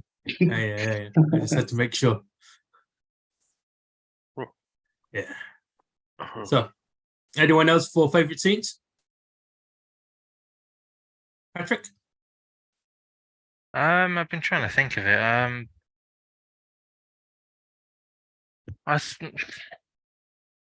I would have said like the sort of end sequence, but that's probably too easy of a pick. I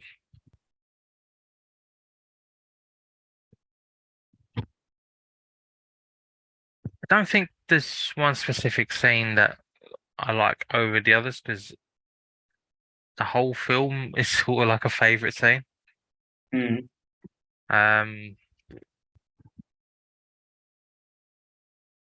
Like I enjoyed the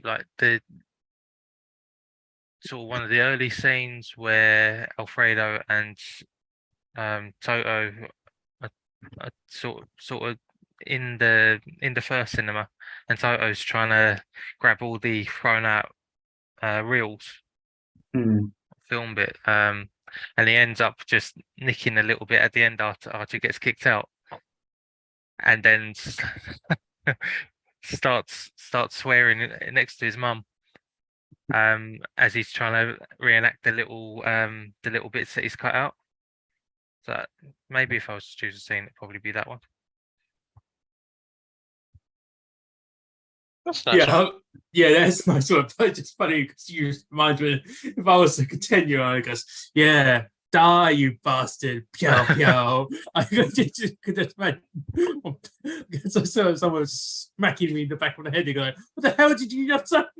Goes, nothing. You said really bad boys, no swear words. Yeah, yeah, I guess that's quite nice to see because like I guess it's the beginning of his journey to be very interested in the cinema because like actually that is a question I wanted to ask everyone else. Did you guys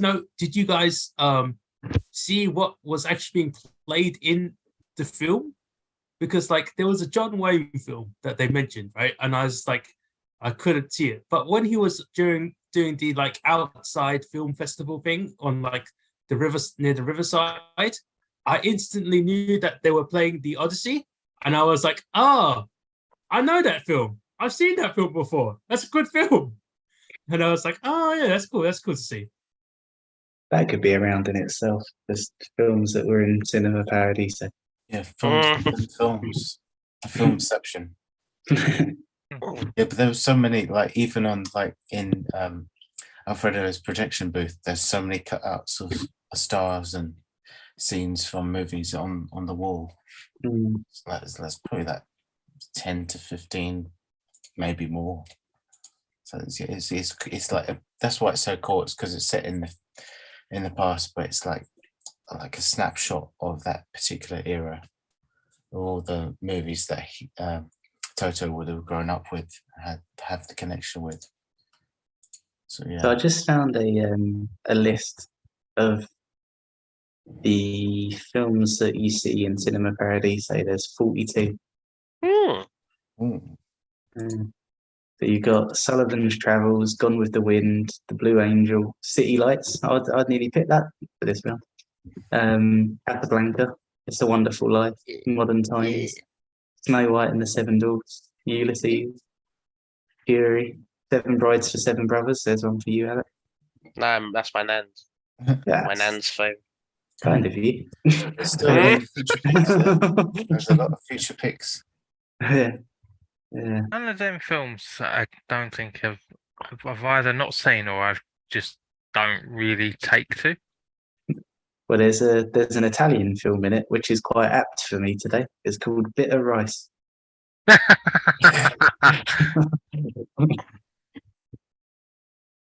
Rice, not nice. Woohoo! It's You're not nice, Rice. Yeah, it's It's a shame I'll be honest. I thought when in my head earlier, I was like, it's a shame we didn't go to Bayern Munich because would you have decided not to have Muller Rice anymore? I've got right off Miller Rice, man. Yeah, but like, yeah, but you can't eat dairy. So if you don't eat like the Oh, rice yeah, that's desserts, true, you can't. You go lose out on your like. it's the dairy and sugar combination. Yeah, terrible. Yeah, earlier on, Rachel was like, "Oh, when we move, we should get a rice cooker," and I was like, "Any other day, I'd agree." Rice, not nice. I don't get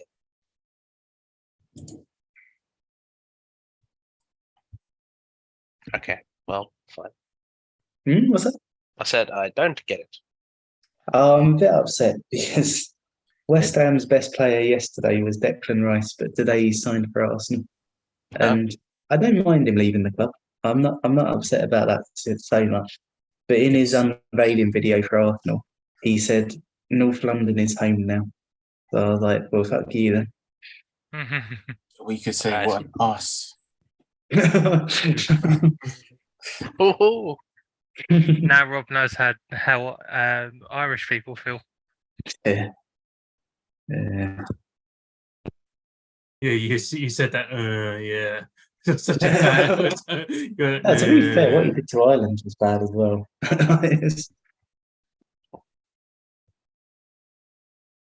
Wait, so if I made some, like, I guess I can't make brownies with rice milk. I guess I have to make it with like soy milk or oat milk. Then okay, I'll make you your brownies with oat milk. Yeah, oat milk is my preference personally. Almond milk is alright, but I always feel a bit bad about almond milk. Oh yeah, because of the environmental Why? problems. Environmental problems. That's why. Yeah, It's like it destroys the environment. It's not great. yeah. okay. I'll But yeah, any other final thoughts or favorite scenes that you guys need to go over? Or you could go over? It's good. It's great, actually. I am annoyed because I'm not at you, Rob, because all that means is you're probably going to win another award for like best film this year, and that's like, god damn it. Yeah, I genuinely thought this was going to be more contentious. No, it was actually really fucking good. Every time you say that, I was It's so shocked. because you said that, and I was like, go watch it. And I was like, oh no, it's gonna be one of those films. No, it's a really good film. It's actually a really nice film. Fucking hell. Yeah, I don't know. Like, I mean, even Emmanuel liked it, which is rare for me. Oh, You only had one annoyance, really. no, we just need Dan and like John to watch it. We can see if they would like it or not. Just to see if they both like it or not. Then you just just fucking just take the award for it'll be fine. I think Dan would like it. I'm not sure about John. Oh, we're gonna see. We can ask him. He just wouldn't care. Fair enough. Okay, so oh fuck, who is? Oh yeah, it's your Benjamin. next Ben. Yes. What's your film? My film is in celebration of Goat Round, Men Who Stare at Goats. Oh, for real? No, for real, it is not. Oh, My laziest troll pick I could think if of. you had to pick that, I would have just died. My legitimate pick is the men who stare. no, it's a film that stars Jack Nicholson. It's one of my favorite performances of his and one of my favorite films of that era. Man. One Flew Over the Cuckoo's Nest. Nice. The only trouble is, it is not available to rent, only to buy. So, however, I have downloaded the MP4 of it. If anyone wants me to like share it with them, I can do that too. Otherwise, it is available to buy on Amazon and Apple and YouTube if you so need to. Fuck Apple. But it is a lot of money, but I think it is worth the price. How much? Buy the Blu-ray. $7.99 for digital copy. Ooh! Oh, that's not that bad. No. But I think That I sounded actually a bit have it. like that sounded like the start of that Lizzo song. To be Ooh, fair, like, child, check my nails or whatever it is. I was going to be picking this in 2020, but sort of me and Ben made a pact because Ben really wanted to pick it. So yeah. if I had ended up picking it, I would have just bought it on Amazon and given everyone my login. How mad is it that we've been going for so long that you have to specify which year you were going to pick something now? I know. Yeah, we've been wanting to pick it for ages, haven't we? Yeah. I'm and pretty I think it's sure perfect time. I'm looking at it. I think I have it on a DVD. Oh, that would be good. I think it's only when someone and the manual I need to worry about then. Yeah, I've got it on Blu-ray, and I've I mean, also like- got it on my Google Drive from uni. Wonderful. Yeah, and I was saying before, if it's on Amazon and I have to buy it, I prefer that I actually buy it. Like with American Wealth in London, I was like I couldn't buy it on Amazon, so I said I had to go for Apple TV and just buy it there. It'll complete my like film library just to see what I've watched for the last year and a half ish. So it's like it's good for me because it's like, oh yeah, I can see what I've watched, and it's like it's interesting to see what I've watched for these past years. I feel like I feel like I could almost do like what you guys do the fucking like letterbox stuff, but I realize, oh, I'm bad at explaining myself in writing, so let's not do that. Let's not do that because I would have me to like it would just be go it good or it not good. And that would be my 2 sentences, and I just couldn't imagine myself writing. Oh, I'm so bad at it. I had that just reminded me. I had a really weird moment on the bus earlier because somebody got on with like this T-shirt that printed it herself, and it was just like names of loads of random films, and it was like Gladiator, The Lion King, and like yeah. So I was reading this shirt, and I was like, shit, these are all film classics, and then I was like, that's either a really weird coincidence or because I've made the spreadsheet and we're living in a simulation, they're the only film titles that the simulation can render right now. Well, I mean, like, do you want to play a game? Do you want to try to do? Hey, we're trying to do the greatest films of all time, and we want you, Chat GTP, to pick the next film. Should I ask it? You could ask actually. I am genuinely interested. The only time you gotta be worried is if you see someone with a shirt for "You shoot, I shoot," and then you can go right. Not a fucking chance. Someone has this. Unless, of course, the person on the bus he sees is me. They'll be like, "Oh, all right, that makes sense." Even if it's Simon. That person has a you shoot. Oh, Simon. No.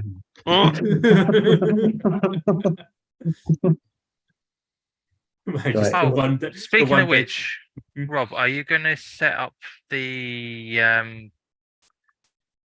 little questionnaire for what the special event is next year? Oh yeah, we need to talk about that, don't we? Because we've all been talking as if next year is just going to be the special guest round, but we haven't actually agreed on it. Special guest round? What? Yeah, so the idea would be that it's just a round where we invite someone else to have a pick on our behalf. So I imagine Emmanuel would pick Camilla and one of us would pick John. And hopefully he'll be back more by then. But that's the idea. It's just that we have a special guest rather than our own picks. Interesting. Well, interesting. if it is special guest, my mum is my pick and she's already picked. Oh no. Yeah, I think Sounds ominous. Rachel would be my special guest, and I would hope that she would pick her favourite film, which is A Streetcar Named Desire. Hmm. And partly the reason that I want her to pick it is because every time we talk about it, I call it A Streetcar Named Desiree, and she doesn't like it. I don't know if the people I would ask could choose Petroli or not, because they have the same sort of like dark sense of humor as I do, so they might just choose a film that's really fucking like out of season or really weird. Right, so I've just loaded up ChatGPT via Bing because on Bing it can search the internet. And so I said to it, recommend me the greatest film of all time to pick for Goat Round of the Good Brothers Film Club. So hopefully it's going to search the film club and find our YouTube. Because So- if it actually chooses a really interesting film, or if it actually chooses my film, I'll be Okay, so so- fucking pissed. It's still generating the response, but the options so far aren't the most interesting. Well, give us an example. What's like?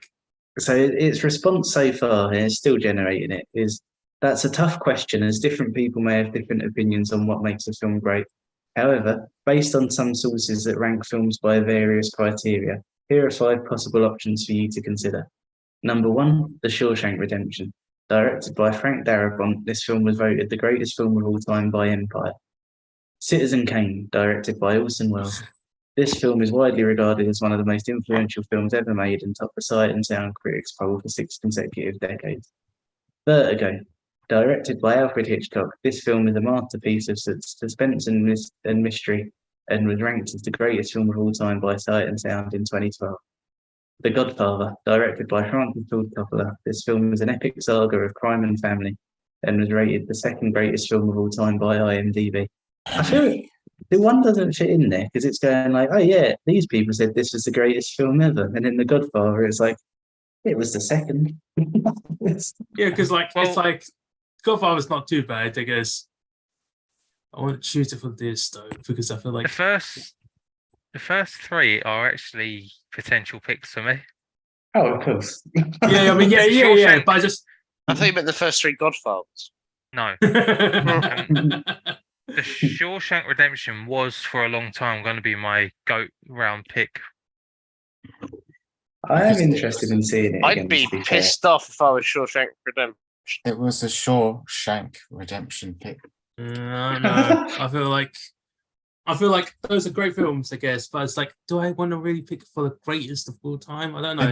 They're kind of like by the numbers, like Rob says, it's kind of like it's just like what IMDb has as the most popular ones. It's like, yeah, they're great films, but they're just kind of like cliche picks. That's what troubled me so much for this round as well. Because it's like, I mean, like, there's all the stuff of like being able to define what the greatest film, all that stuff that I struggled with. But it is also like, I feel like if you're picking a film for Goat Round, it has to be like a statement rather than Yes. something that's already sort of generally accepted as one of the greatest films. Oh shit! That means my first pick is a bit by the numbers, and my second pick is my outlandish makes a statement film. Fuck. All right. Well, Rob, you know which 2 film? Well, at least I know you I know one which of them. I don't think I know your first choice. I'll message it to you later. I don't know because I don't know. You've made me really second guess my choices for greatest This of is- all time. Goat Round is the most self-conscious round we've had yet. Fuck. Yeah. Fuck. Okay. I guess I'll choose. I'll tell you later. All right. Oh, now Dan's not here. We're not going to have a goat in Goat Round either. Well, he was going to pick Jurassic Park. Oh. Okay. Not the men who Okay. stay close. That was not in contention. Jurassic Park.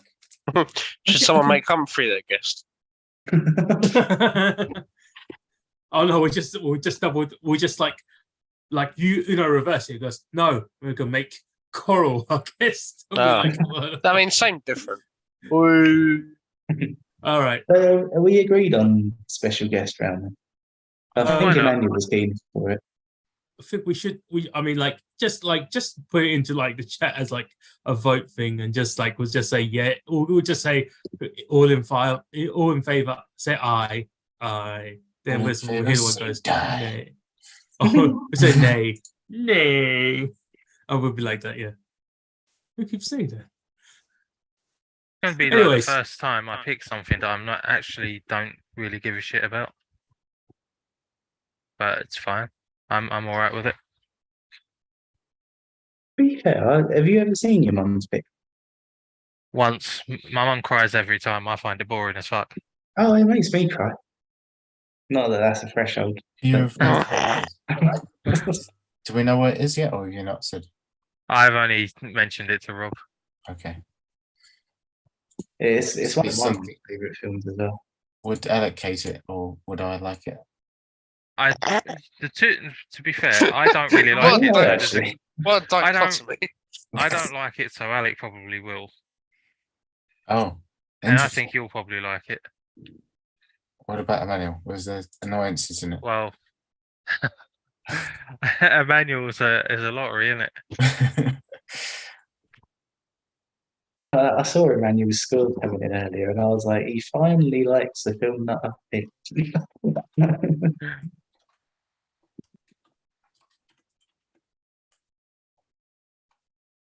And he still called it a hard one. But that's the thing I liked about this is like how many Oh. what? Just saw Simon's first choice. To be fair, I don't think that's by a numbers. That's a by the numbers pick for this round. Okay. Cool. Okay, that's my pick. Oh, Um, that's pretty cool. To be fair, I haven't seen that for a long time. Thing All I right. liked about this film was how easy it was to watch, as opposed to Emmanuel saying how difficult it was to watch. Like, It there just was- flies by someone. Yeah, like there was some sad moments in it, but like considering the amount of foreign films that we've had, I'd say a good 90% of them were tough or difficult watches, whether it being emotional or just the pacing. But I think this one just was so fresh, so not fresh, so flowed really well. Mm. I don't know about Um, you guys, but like for me, it feels like there's like a bit of a Spielberg quality to it, where it's like Yeah, Yeah. sort of like easily Well- accessible emotions and just niceness. we spoke about this the other day, didn't we? Like where it made me appreciate things like the Fablemans and This is exactly what happened the other day, and I can't remember the name of it again. oh Babylon. yeah, it made me appreciate those two films even more. Mm, Because they're all sort of similar in style. yeah. If anybody's looking for new crisps to try, by the way, these are really nice. I kind of prefer the nori ones myself. Yeah, I find them a bit overpowering. I shouldn't really be eating crisps that much, to be fair. Wait, how much sugar is in crisps? I don't know, but I'm trying to prolong my life. Yeah, but like, well, Not okay. as I feel much like this. chocolate. I feel like this is going into like really off-topic conversations. But like, have you not tried ever thought of trying to do like the keto diet? Fuck that, no. It's hard enough sort of cutting a lot of what I had before out. Like I'll have like a tiny bit of chocolate here and there, especially when my sugar gets quite low. So like when I'm at work, if I've not eaten a lot during the day, I get quite lightheaded. But Okay. if I have like what I've bought recently is, do you know the old Rocky chocolate bar things? Oh yeah. I bought a pack of them, so then like if I've got one of them on me, like at work or at home, I'll eat one of them and it'll bring my sugar up a bit. Which is weird considering I've got high blood sugar, but the daily blood glucose can get quite low.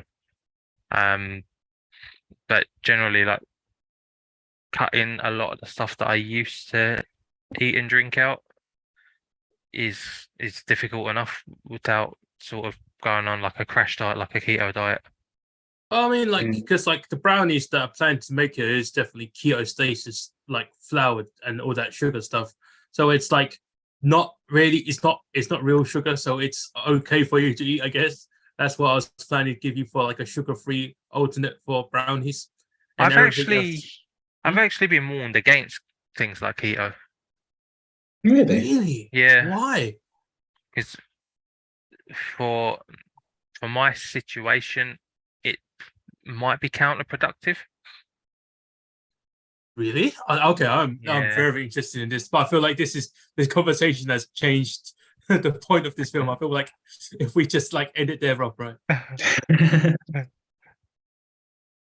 Does anyone wanna say a final thought before I stop it?